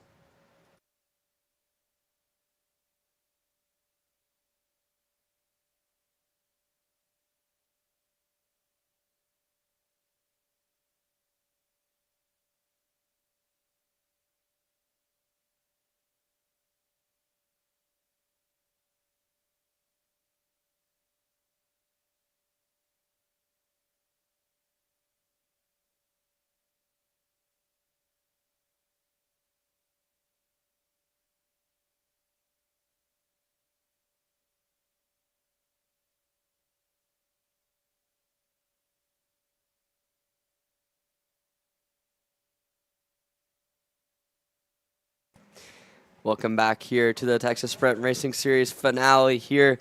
We've got one of our biggest heats of the weekend, heat number 3 of the KA senior category by Exertech.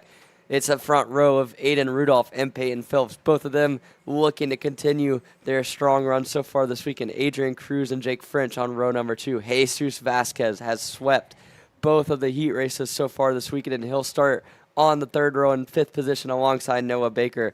Kiddo Cadena, one of the best stories of this weekend. A really, really good run for him so far in 7th. He'll start alongside Alex Stanfield, the guy aiming for a 2nd successive championship here at TSRS in the 8th spot. And Joey Friend and Ian Howe round out your top 10 as we get set for a 5-minute plus 2-lap thriller here in KA 100 Senior. Definitely a much shorter race this time by for these KA 100 seniors. Aiden Rudolph, the hometown kid, starting on pole position. Peyton Phillips, who has been super quick and looking for another championship this year in the Texas Sprint Racing Series. They're getting set to go into the tram lines, and everybody is absolutely ready for this race. The green flag is out. Let's go racing in K100 Senior. A great start by Aiden Rudolph. Adrian Cruz as well, sliding up in a P2 here at the moment. Peyton Phillips on the outside. Can he get it done on Adrian Cruz? He can. He's going to push Aiden Rudolph forward. So Peyton Phillips into P2 now. Adrian Cruz in P3. Jesus Vasquez Jr. P5. And Jake French in P4. A move on the outside. Not close enough for Keno Cadena on Noah Baker. And it is going to be close enough as he now pushes Jesus Vasquez Jr., the California kid, up another spot. Yeah, looked there like he and Howland got a little bit shuffled back, but in the meantime, Peyton Phillips up to the race lead. His I-5 Performance teammate up to P number 1. He needs this. He needs to get away from the field if at all possible. Aiden Rudolph into 2nd. Adrian Cruz not able to replicate his heroics from last race. He's stuck in 3rd now. And Jake French in 4th, the best start we've seen from him all weekend. He has Jesus Vasquez for company right behind him. Yeah, and I mean, we know Jesus Vasquez Jr. is quick. It's just a matter of when that kart comes to life here in the early stages of this race. It's obviously a much shorter heat race with our revised schedule of 5 minutes. It's now side-by-side action for P2. It's going to be Adrian Cruz and an over-under move there by Aiden Rudolph to get himself back up in a P2. And Jake French now is going to try and work his way through. Jesus Vasquez Jr. as well. Him and Jake French are now side-by-side here, still going into the hairpin. Now Jesus Vasquez Jr. on the inside, going to get the push from Keno Cadena and move Jesus Vasquez Jr. up in a P4 here, Emery. Yeah, I looked there like Jesus Vasquez was kind of mature, waited his time, let his position, and now Adrian Cruz going to go down the inside. Aiden Rudolph, Vasquez follows him through. Move Jesus Vasquez up to 3rd. Jake French going to get by Rudolph. Rudolph getting swarmed here early on in this race. Baker going to get by for 6th position. I think that's on Cadena there. And now you can see Joey Friend in the mix, trying to recover from a DNF. There's Alex Stanfield all the way back at the back of that train behind Drew Chappell. He's been not where he wants to be this weekend. We have trouble. One of the carts in that pack That's Keno Cadena. Keno Cadena, a rough into his heat number 3. He'll have to start further back now in the final. Brutal way to end. Would have been such a promising weekend for him. But down the main straight they go and continue onwards. It looked like one other car had a bit of an issue there. That might have been Aiden Rudolph dropping back into the back half of the top 10. He's down to 7th after starting on pole here. Yeah, down to 7th for Aiden Rudolph, and Jesus Vasquez Jr. was able to get around Adrian Cruz on the straight. And there goes Jake French on Adrian Cruz. He may lose another spot. The Cruz Racing Development driver, not close enough, gives the hand to Jake French, telling him to push him forward to stop battling. And there goes Noah Baker on the inside of Jake French. Can he get it done? He can. Noah Baker clear of Jake French now, as Jake French trying to go back on him. And Adrian, the more these guys battle, the more that Peyton Phillips is going to have that. It's going to control the gap to the lead. But now Jesus Vasquez Jr. MP2 is going to try and close down that gap, as we've seen him do twice already this weekend. Yeah, so now the situation you want to be in as you see Joey Friend making a move. Oh, big contact. Jake French over top of Joey Friend. That is not what they wanted. Aiden Rudolph gets caught up in that as well. And they're both going to lose 3, 4, 5 spots. And here comes Braden Robertson on the scene. The highest we've seen the CRG Motorsports entry, as well as he gets all the way up into the top 10 at the end of this lap. Rudolph going to make another move back by on Friend. And that did not go well at all. Jake French got in it, and we saw the contact. And that is going to jumble up this entire group from about 4th on back. So we see more moves going on. 3 JD wide. Lamping, Chappell, and Stanfield all side by side. Stanfield's going to get 1. Chappell's going to get 2. And here we go into the corner there. And you can see one car going way wide there. This whole pack has been bunched up here. Drew Chappell into the top 5. A great run for him. He's got Alex Stanfield for company. And the rest of this pack all the way back down outside of the top 10. All the way down to about 11th or 12th there as you see JD Lamping at the back of it. Issues for Joey Friend, who has now retired from this race. The CRG Nordum driver, the Arcane Motorsports driver, into the scale lines early on in this race. This group right now, it's Drew Chappell and Alex Stanfield, the best that we have seen Alex Stanfield all weekend long. Jake French in there as well, and JD Lamping, the highest we've seen him this weekend so far. Braden Robertson as well, and there goes Jake French down the inside on JD Lamping. Move Jake French up another spot, and that's going to move him up in a P6, if I'm not mistaken here, Emery. Yeah, good move there from French. He goes defensive now into the turn 4 hairpin. Braden Robertson's going to get by JD Lamping as well. I was mistaken. It was Ian Howell, his teammate, having another little issue, but Howell's right there as well. Both of the high-five performance carts really kind of trying to get themselves up through this pack. As you see Jake French to the inside. He gets by Stanfield. Robertson's going to get stuck on the outside here. And now Jake French kind of trying to recover from that incident earlier in the race. And now we'll see what he can do as we get down towards the latter half of this heat. And the gap for the lead has gone down by a lot. Jesus Vasquez Jr., the California kid, has arrived on the scene. Now closing down that gap to Peyton Phillips, still leading. And Alex, this is still good for Peyton Phillips, who is still in the hunt for the championship victory here. There they are on your screen. It's Jesus Vasquez and Peyton Phillips, a 1v1 battle with the rest of the field further behind. At this point, it does not matter what Peyton Phillips does. As long as he finishes second, he's not going to get the heat race when he's not going to end up getting to start on pole unless Vasquez has a mechanical issue or retires. But if he can finish second, he'll secure second place points for today, or for the heat races today, which puts him a further 15 or 20 points clear of Alex Stanfield. So if you're Peyton Phillips, I know it's really hard to think about this on the fly, but in all honesty, you're not going to want to fight Jesus Vasquez more than you have to. You're locked into second no matter what you do here. So there's no reason to try to do anything crazy. I don't know if he knows that. I don't know if Vasquez knows that, but there's no real reason to fight too hard as they're going to come down and get 2 to go. The front 2 well clear of the rest of the field. Noah Baker having a solid run in 3rd. Adrian Cruz 4th, but it's Jesus Vasquez back to the front here in these heat races. Yeah, and Peyton Phillips not close enough to go back on the California kid now. And now we have one tire. Oh, we have a driver off the racetrack. I think that may be Jake Faulkner, and there's a tire on the racetrack here further back in the field. That's definitely not good, and that's going to mix things up here. I think that was Ian Howell, the 934, who is off the racetrack here with a tire flying off. You see our flagman getting that tire right there. Let's check back in here with the battle for the lead. There on your screen now is Alex Stanfield and Drew Chappell. They're currently fighting for a spot for 6th here, and there you have it. Your battle for the lead here, not close enough for Jesus Vasquez Jr.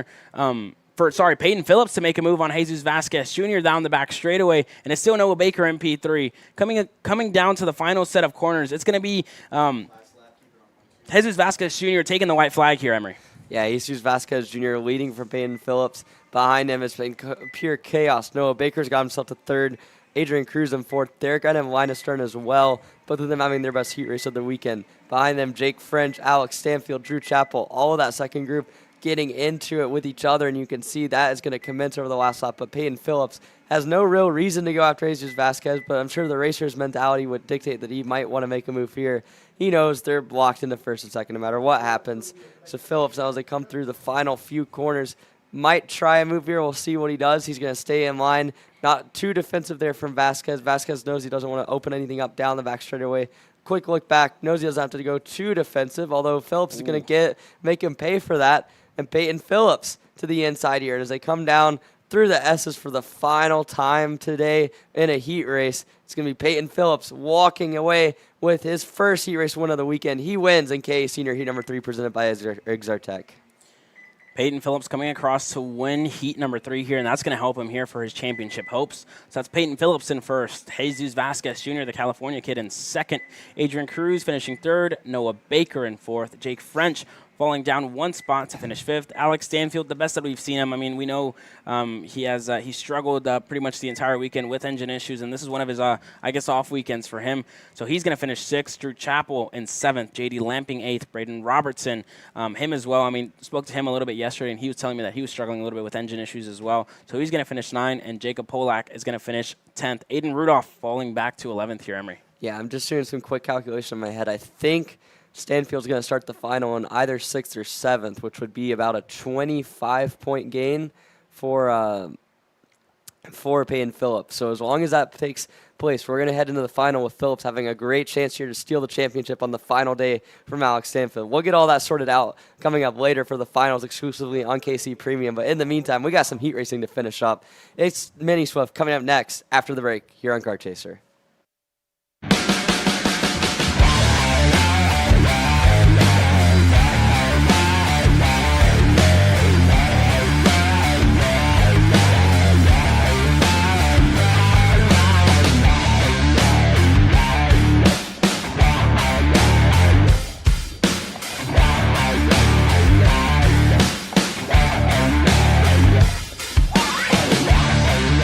If you want beautiful, solid wood, made in America dining room furniture, come out and see the new selection of beautiful dining room tables, chairs at Gallery Furniture, and best of all, buy this beautiful, oh so comfortable, made in America dining room furniture, tables, chairs, servers. Gallery Furniture delivers free to Houston area home in 3 or 4 hours tonight. Make family members on your beautiful new dining room table and chairs. Buy it today. New arrivals, Gallery Furniture delivers free in 3 or 4 hours to your home today.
All right, back here again for the finale here, the Texas Sprint Racing Series. We're getting set to go for Many Swifts, presented by Allen Rudolph Racing Academy.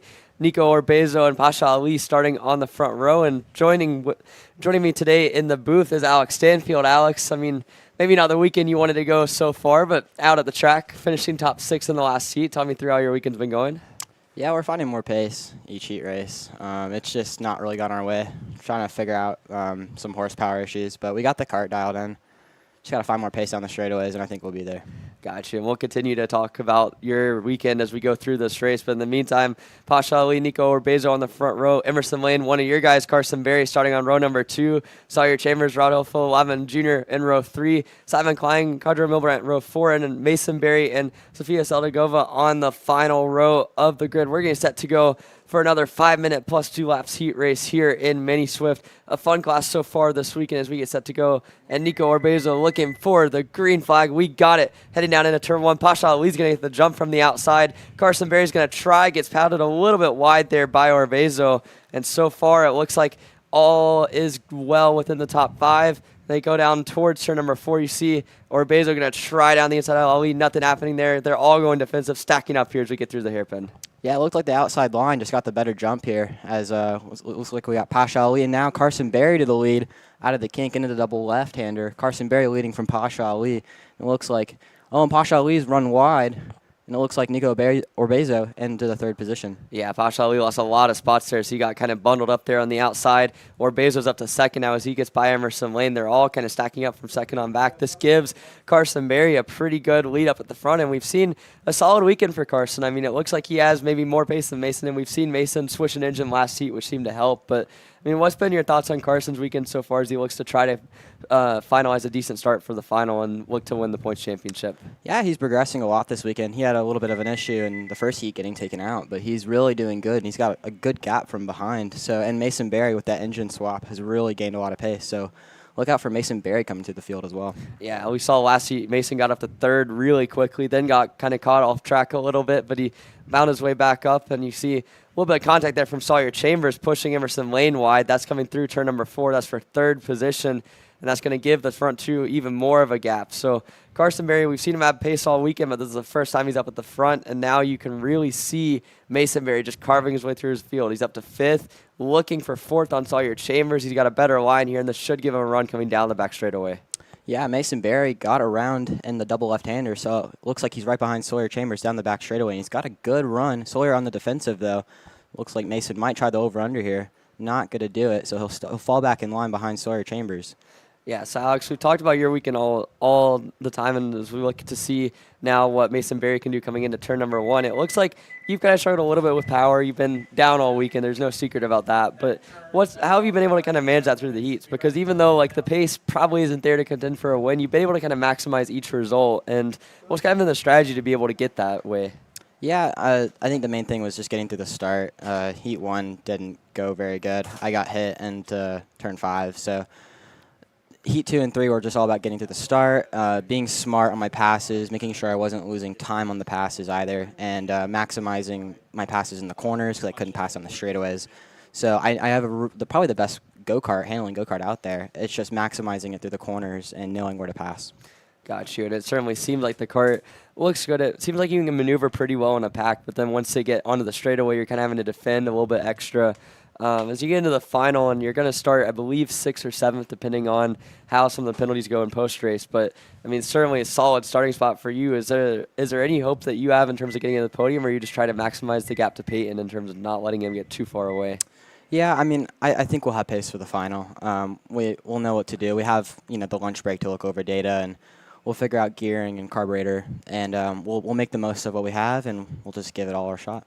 All right, well, focusing back now on the main track action, we just saw Emerson Lane throw a heater down the inside of Mason Berry there into turn number 4. Could not quite make it stick, though, as Berry gets the crossover. Now they're still side-by-side using the bumper quite a bit here. We've seen this a lot in many Swifts so far this weekend. A lot of elbows out action here, Alex. Yeah, Mason Berry getting the better of Emerson Lane. It looks like Sawyer Chambers down the inside as well into the hairpin. So Mason Berry now has a good gap behind from Chambers and Lane. Yeah, and also Pasha Ali coming back on the scene. We saw him get shuffled way back earlier, down to about 7th or so. Still not a ton of track position, but at least he's found his rhythm back and been able to get back into this group as we see kind of focusing back in on this group. But at the front of the field, I mean, it's still a comfortable lead up at the front for Carson Berry as he has about a 7-8 car length lead over Nico Orbezo. Probably the first time all weekend where it seems like Orbezo doesn't quite have the pace to really run down whoever's in the lead. Yeah, Carson's really just making this race his own, managing the gap well. I'm sure he's thinking about saving the tires a little bit as well for the final. I mean, it's all about just preserving the tires, but getting the most out of it for the heat race. Yeah, certainly. And talk to me about some of the tire wear. I mean, obviously you have a good amount of laps on this track, and certainly you've been able to see now both with the reverse layout and the forward layout. How's some of the differences when it comes to A, what pressures you guys are running, and B, how you're seeing the tires progress over the course of the weekend? Yeah, the pressures are pretty, equal from the forwards and the reverse direction. I think the tire wear is a lot worse than this direction, the reverse. There's a lot of high-speed corners, and the corners are taken at different speeds in the reverse, so the fronts grain a lot more on this direction. So it'll be interesting to see, how everything plays out for the final with tire saving. If anyone was good at that in the heat races, we'll see. All right, heading down to 2 laps to go now, and you can see Carson Berry still maintaining that lead out in the front of the field. I mean, you can see it's not really changed too much over the last few laps. I thought for a little bit that Nico Orbezo would be able to close in, but Berry, in fact, has actually regained the fastest lap time here, and it's really comfortable up at the front. The real battle, though, is going on is from 3rd on back. You can see now Sawyer Chambers is under fire again from Emerson Lane, or from 4th on back, excuse me. Mason Berry's well and in the clear. Sawyer Chambers is under fire from Emerson Lane. Pasha Ali's there as well, and even down to Rodolfo Lavin Jr. is in the battle as well. So all 4 of those guys trying to find that 4th spot, and it's really not only about the positioning as much as it is about the starting position here in TSRS. I mean, Alex, you know this more than anyone, I would feel like, that you could have a 2nd, 3rd, and 4th in the heats, and you're not gaining individual points for each of them. You can start on pole with that. Exactly. Yeah, you don't know how penalties will work out for other people as well. So it'll be interesting to see what these drivers do. Now, Mason Berry on the back now of Nico Orbezo going into turn number 2, not going to be able to do it, but he knows that his other heat races were not as strong, so he might go for this gap here. Nico Orbezo probably going to be on the conservative side here, but we'll see what happens going into turn 5, and he goes for it down the inside. Mason Berry gets the move done. A little bit of contact side by side now into the kink. Yeah, it looks like Orbezo's going to try a crossover with Berry with good positioning. Going to kind of box him out a little bit. How about that move from Orbezo? Really aggressive, uses the curve, kind of chops him way over. So we got one car way off the track. I think that's Emerson Lane that has gone flying out there as they're battling for 2nd. Emerson Lane goes way off the track, but meanwhile, Nico Orbezo holds on to 2nd position there. I just briefly saw that out of the corner of my eye. Orbezo ahead of Mason Berry in 2nd spot. It looks like he's going to be able to hang on here, but Carson Berry well out in front. He's going to take a commanding victory here as we get set for the black and checkered flag. Race under review, but unofficially a dominant performance for Carson Berry as they'll fight for the line for 2nd. Nico Orbezo hangs on against Mason Berry with a solid run to go from 9th to 3rd. Pasha Ali and Rodolfo Lavin Jr. finished 4th and 5th.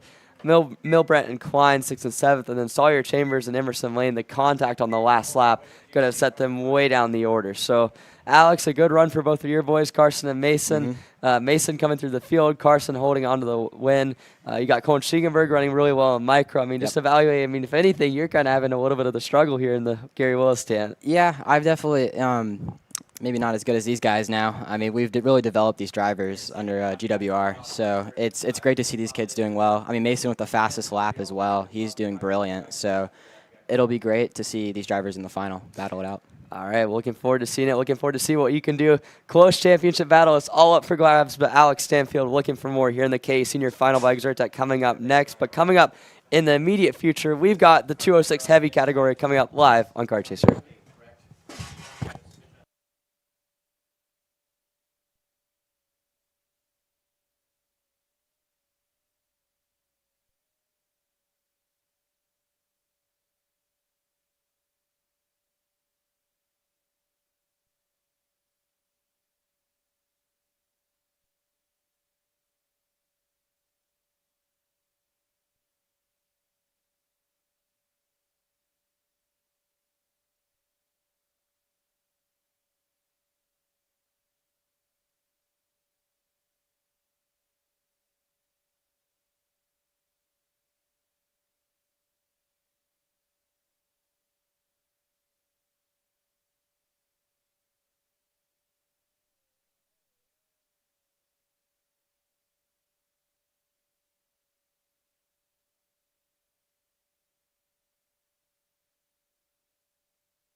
Okay, back here again for the Texas Sprint Racing Series season finale here at SpeedSportz. We're getting set to go for the 206 Heavy, sponsored by Maxwell Paper Products.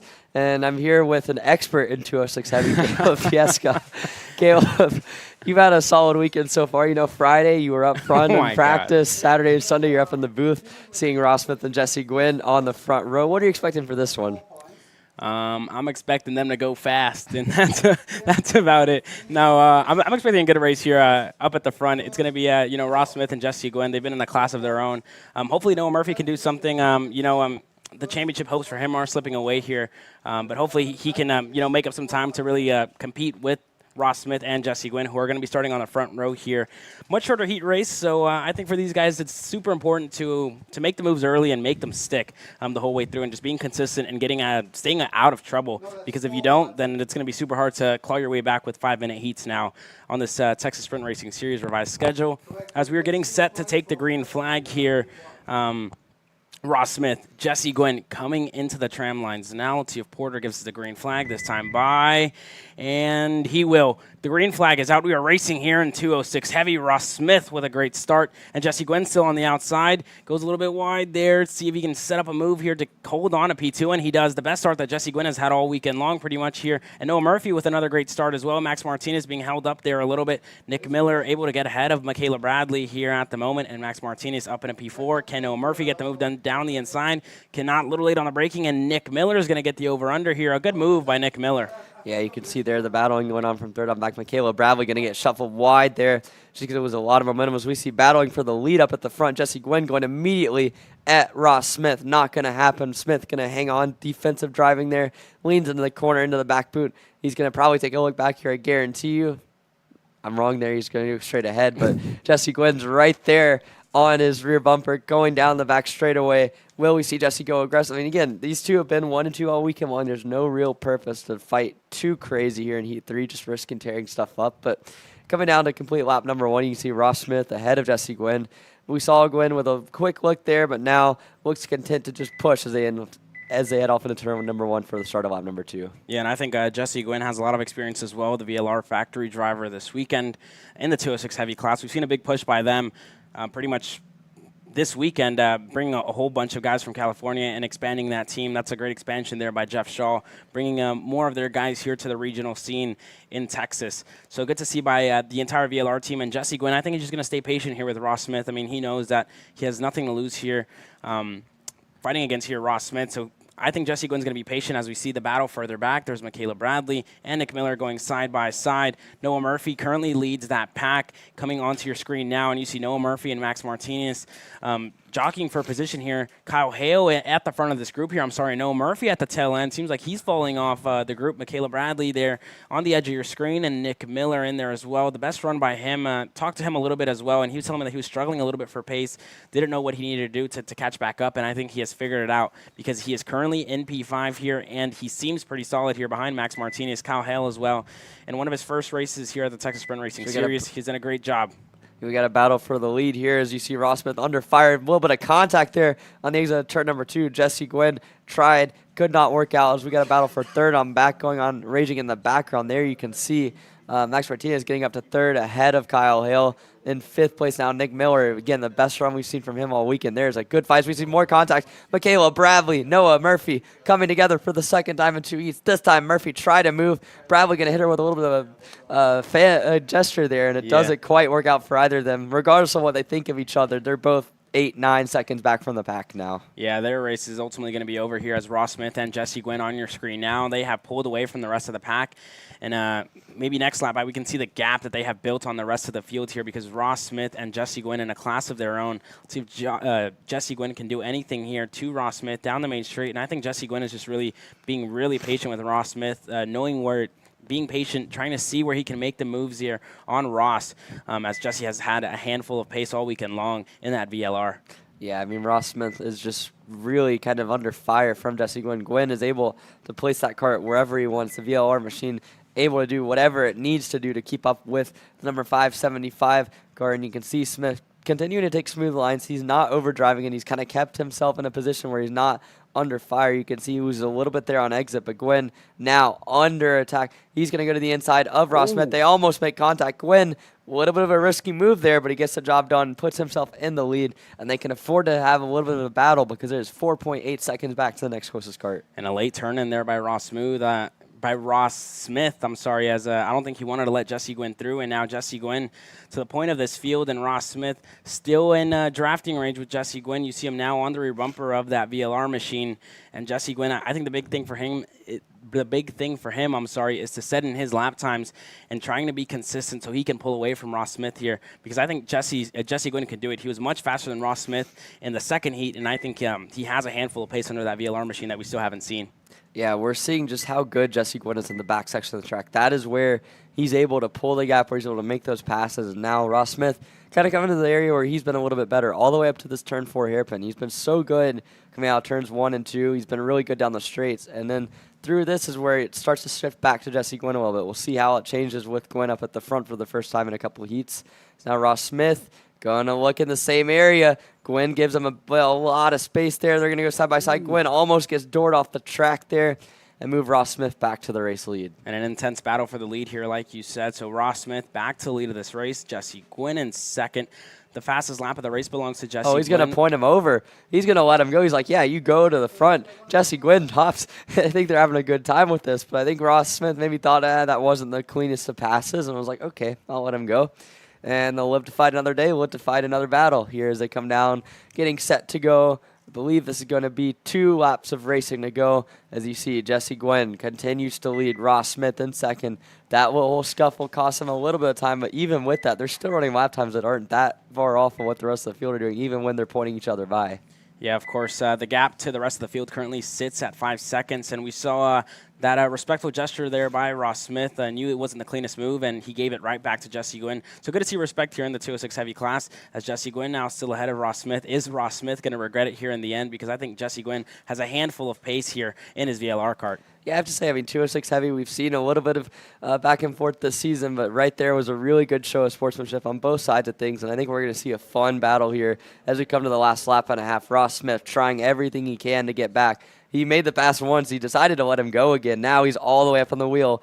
No inches given here, as you can see Ross Smith down the inside, looking at him, going to make the move to the inside, trying for a crossover. When he overshoots Stoll, but he hits the curve, and that's going to cost him a couple tenths and give Ross Smith the lead back heading down towards the last lap. And I thought Gwynn was going to be close enough for the over-under. He was not. The white flag is in the air this time by Jesse Gwynn, still very much in the fight for the lead here, as Ross Smith now with the fastest lap of the race, so 104.3. Good lap by him, and Jesse Gwynn still behind Ross Smith. Lap times almost identical in between the front two, and you just see Ross Smith pulling away here at the moment from Jesse Gwynn. I don't think Jesse Gwynn may have an answer for Ross Smith here, Emery. Yeah, it looks like Gwynn turned in a bit too early in turn 2, carried the momentum out too wide, dipped a tire just about on the dirt, and that was what caused the big gap to explode for Ross Smith. So a little bit of a scruffy last half lap for Gwynn between that and hitting the curve on the over-under attempt. But otherwise, it's been a really fun battle between these two, and I can almost guarantee you, as long as nothing happens on the start, we're going to see the same thing happen here heading into the final today. But for now, down the back straightaway for the final time, Ross Smith with a 6-kart length gap back to Jesse Gwynn as they come through towards the back section of the track into the S's. Coming out of the final couple corners here, Ross Smith going to take it to the line. It's going to be 3 heats, 2 heat wins for Ross Smith. He'll take the checker flag and start on pole for your final and brakes heavy. And the fastest lap of the race that time by for Ross Smith with a 104.1. A good drive by him. Jesse Gwynn as well. Unfortunate end to the race for him, and you're going to see the sign of respect that they show each other, fist bumping. So good to see that level of respect in between Ross Smith and Jesse Gwynn. Competitors, but also, I guess, comrades, you could say. Max Martinez coming across the line to finish third, able to get around Kyle Hale there at the end of the race. Kyle Hale finishing fourth. Nick Miller works his way up to 5th, Michaela Bradley in 6th, and another unfortunate heat race for Noah Murphy finishing 7th. Yeah, unfortunate for Noah Murphy. His chances of the championship all but dwindled away at this point. But we still got 2 more heat races to go here. Speaking of championship battles, it's the intense one in K100 Junior, sponsored by Walter Racing, and that will be coming up on the track next on Kart Chaser.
Welcome back to the Texas Sprint Racing Series Fall Finale. This is Championship Sunday. On track now is the K100 Junior class presented by Wilcher Racing Engines. On pole position is the one and only Diego Guillo, the Allen Rudolph Racing Academy OTK driver. Alongside him, is going to be Graham Tremmel. Santiago Duran in third, Tyler Roberts fourth, Justin Music fifth, Beckett Friesen, the CRG driver for Arcane Motorsports, is going to be sixth, Preston Pico going to start in seventh, Landon Skinner in eighth, Joey Dome in ninth. Jackson Young is going to round up your top 10 here.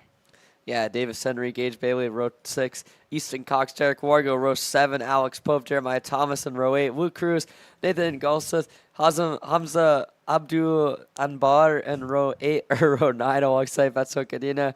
And then the rest of the field I don't think is here down, rounds out your top 20 as we get set to go for the start of K100 Junior by Wilcher Racing. It's going to be a fun 5 minute plus 2 heat or 2 lap 5 minutes plus 2 lap heat race here as we get set to go for the final KA100 Junior heat race of the weekend. It's Diego Guillo, Graham Tremmel on the front row looking for the green flag in the tram lines, getting set to go racing here.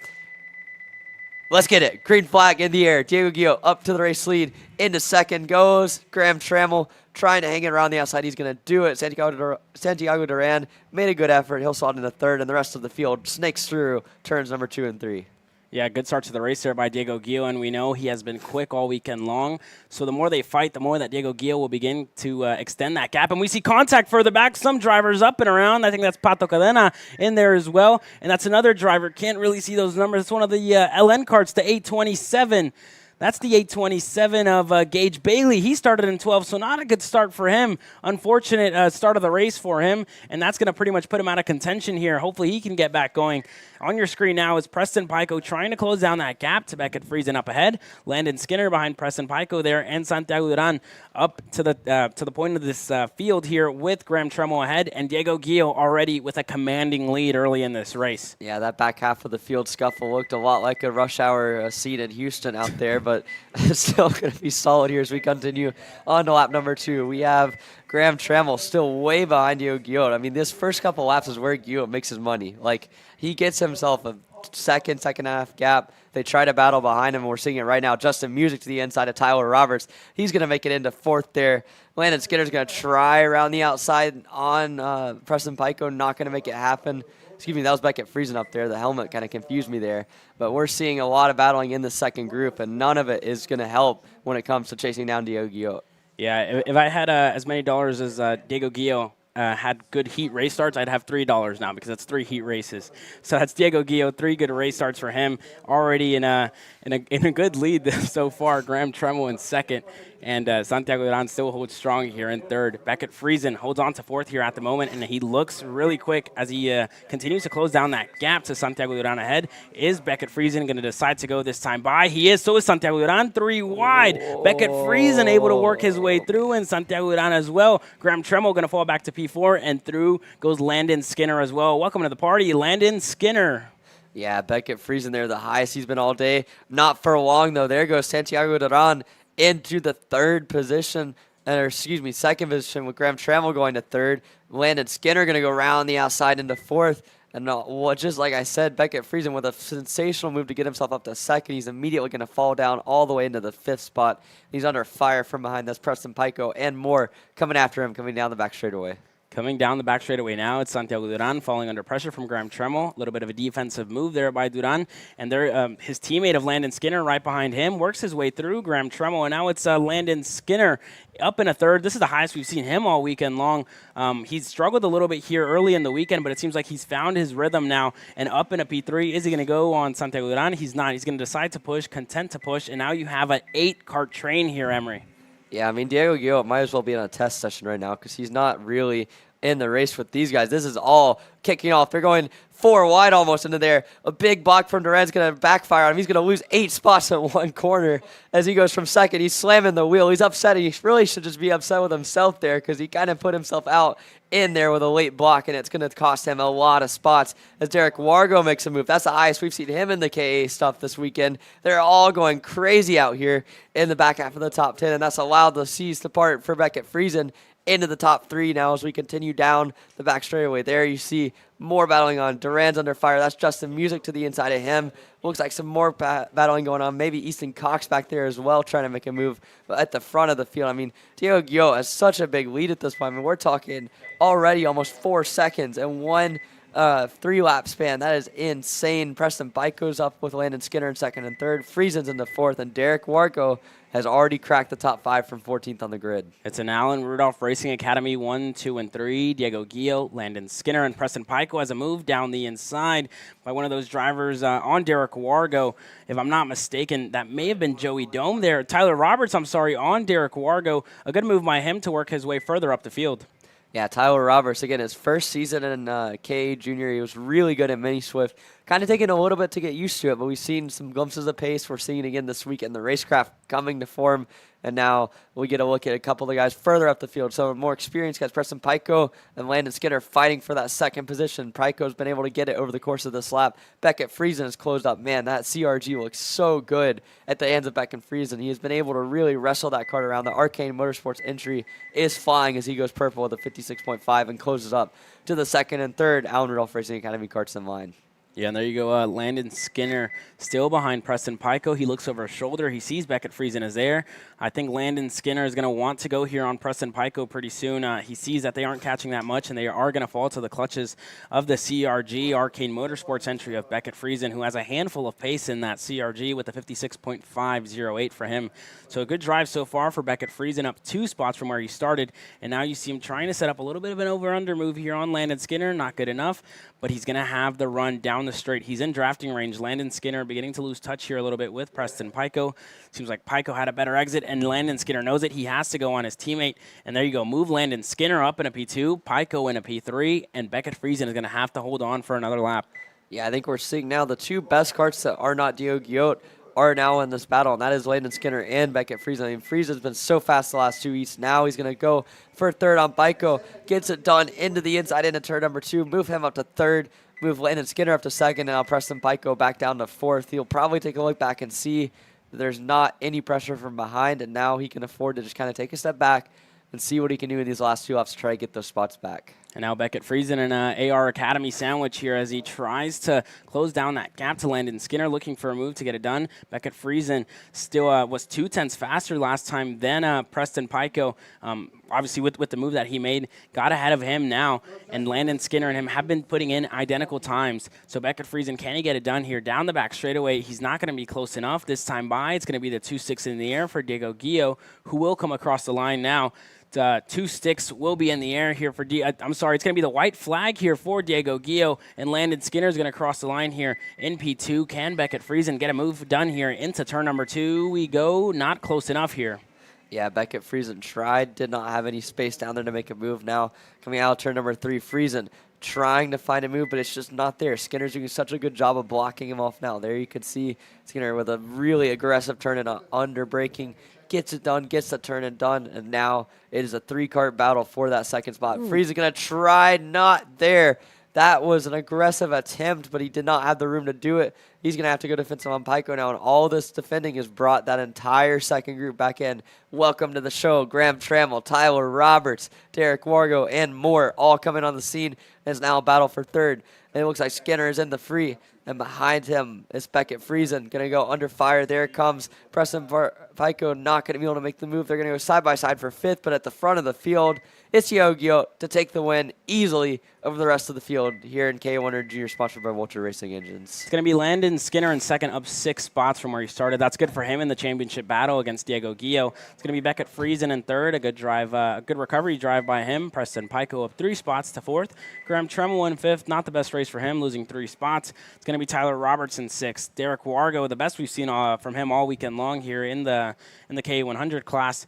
He's going to finish 7th. Justin Music in 8th. Joey Dome in 9th. Jackson Young is going to round out your top 10 here. Yeah, Santiago Duran, a rough start. Goes all the way back to 11th after being as high as 2nd at one point. Disappointing for him, but the rest of the field continues to file 3, and we'll get set to go one more heat before we get into main event racing. It's the 206 senior category, and we're getting set to go. Sponsored by Slipstream Racing, live on Kart Chaser.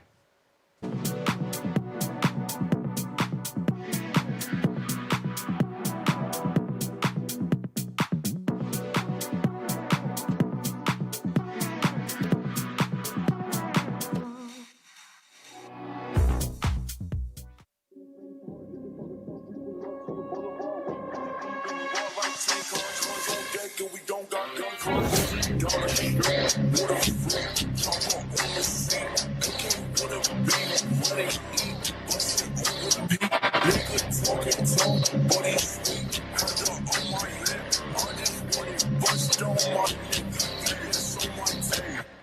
you want to see a giant selection of beautiful new dining room tables, chairs, servers, come out to Gallery Furniture to see with the latest and greatest dining room furniture. Best of all, buy this dining room furniture today, solid wood. Gallery Furniture delivers free to your Houston area home today.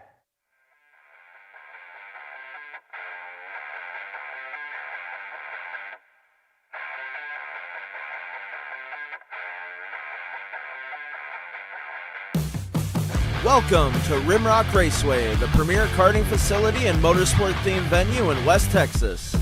While you're at the track, be sure to stop into Victory Lane and enjoy our full-service bar and event center.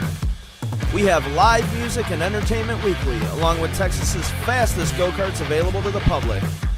Located on West Highway 80 in Odessa, get your adrenaline pumping at Rimrock Raceway and live life full throttle.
Welcome back to the Texas Sprint Racing Series, live from SpeedSportz Racing Park. This is the Fall Finale Championship Sunday here. This is going to be our last race of our free coverage. If you want to become a KC Premium member for $9.99 a month, you get all the main events from every single series that we go to, including Stars, USPKS, SCUSA's free. So Texas Sprint Racing Series.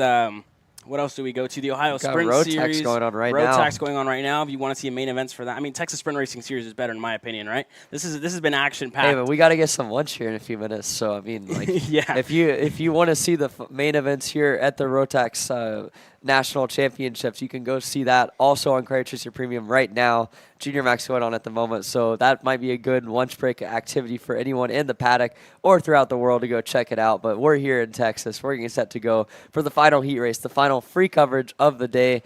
206 Senior and Caleb. It was an incredible show, that last heat race. Talk me through what you thought of it. Yeah, definitely a nail biter the entire race. I mean, we saw something different this time out, right? We're used to seeing these 206 guys push each other, and then whenever the 26 go in the air, that's when they decide to make moves. That's when they decide to start making passes. But we saw from the start, we saw some defensive moves early on, and we saw other drivers trying to make moves and overtakes, and that was something really good to see, I guess, for 206. It wasn't the usual 206 train racing that you're used to seeing. It was action-packed heat racing, I guess you could say, and we have one more of those to go with less time, obviously. I'm so excited. I think that was probably my favorite 206 heat race I've ever watched here, and I don't think that's an exaggeration. Like, the amount of hardcore racing that was going on in that heat was really, really fun to watch. And I think Sawyer still did a good job controlling it. He obviously did not come out on top. That would be Bryce Frank who got the win. But, I mean, I like the way that race played out. And I'm excited to see how that evolves. I mean, you're going to have guys that now know you can't just sit in a line. You can't not defend. You have to kind of stay and play it, match the pack around you. And I think we're going to see that here coming up in this heat right now. Yeah, and you hear the Briggs 206 engines beginning to come to life here as Bryce Frank set to start on the front row alongside Sawyer Roussel. A good battle by them. Jeff Shaw was in there as well. We're going to hear from him later on today as he has made the push for the VLR guys to come over here to Texas and join this regional racing scene along with Zach Rivera. Now Mikey Bolin, he's going to start in the third row, P5 for Mikey Bolin this time with a much fresher engine this time out. Excited for him, and I think the main thing here, Emery, is that this is a little preview, right? Maybe 1/3 of what the field is going to be like at CKNA Grands whenever we go there in 2 weeks' time. So this is a really good preview for all of that, and it's going to be a nail biter the whole way through for this heat number 3. Yeah, I think CKNA Grand is going to be an exciting race. I think this is a good indication of what Briggs Racing at its finest can be. I mean, you see those sorts of CKNA races are really fun, and this now has such a stacked field in it, to be honest with you. You got guys like Sawyer yourself, Bryce Frank, all of them have such good experience in round tier and around top level 206 categories. So I think that seeing this kind of battle, I mean, I will say, like, the elbows out nature of this is something we really haven't seen a ton of this season in the category. And obviously, you got guys like Drew Chappell and Kelvin Zing not running this weekend. Those were guys that were really up at the front of the field throughout the season and have put on good shows. But I think as a whole, like, this category has put on an exciting 2 heats, and I'm excited to see a shortened heat 3, but still one that should be packed with excitement. Yeah, Kelvin Zing out, obviously, because he has a big boy job. He's in Saudi Arabia right now, so good to see he's doing well as well. But now we are getting set to go green here with 206 Senior, presented by Slipstream Racing. Your top 10, Sawyer Roussel, Bryce Frank, Mikey Bolin, Ibrahim Din. It's going to be Jacob Oliver in 5th, Jeff Shaw 6th, Samuel Jung in 7th, Zach Rivera 9th, Aaron Heathman in 9th, and White Renfro in 10th, and Kurt Goodson peeking into the top 10 here early on. A little bit of a slow start for these boys. We've seen a little bit of a gamesmanship, I guess, all weekend long between these guys, and you see it now once again. Everybody's packed up here, and everybody's ready to go as you see Kurt Goodson stretching his neck out there further back in the field. Yeah, I mean, this is par for the course for a big field. You want to get them slow as possible. I'm telling you, if you're on the front row and you're going more than 5 miles an hour, you're going too fast in this sort of situation. But we get set to go. We're heading towards the tram lines, albeit very slowly. I think I could run faster than this. But, I mean, we're still getting set to go for the green flag. You've got the front row, Sawyer Roussel and Bryce Frank. They've controlled the first 2 races. We'll see if Bryce Frank can get a little bit better start from the outside this time around as we get set to go down towards the tram lines. Still really slow, but slow should be good enough as we get set to go for the green flag. We're going to get it. Porter's going to send it, and we're green into turn number 1. Sawyer Roussel takes the race lead into P number 2. Looks like Bryce Frank's going to hang it around the outside, and that didn't quite pay off for him. He gets a little bit of nudge there from Mikey Bolin as they settle down into 2nd and 4th, respectively, with Jacob Oliver splitting the middle between the 2. And Jeff Shaw now is going to give a little bit of push to Bryce Frank to work him through Ibrahim Din. So that's going to move Bryce Frank back to P4, Jacob Oliver in 3rd, Mikey Bolin now in 2nd, and a long way to chase here, Sawyer Roussel, but he has Jacob Oliver there pushing him forward, and then Bryce Frank falling back to 4th here early on the start. It seems like the outside has not benefited him at all this weekend, Emery. Yeah, certainly not. In general, the outside struggled on starts. That's something to keep an eye on for the main events later is if you're in 2nd, how aggressive do you get trying to chop down on the guy in 1st? Because at the end of the day, if you try and hold the outside, it does not seem to be working out well at all.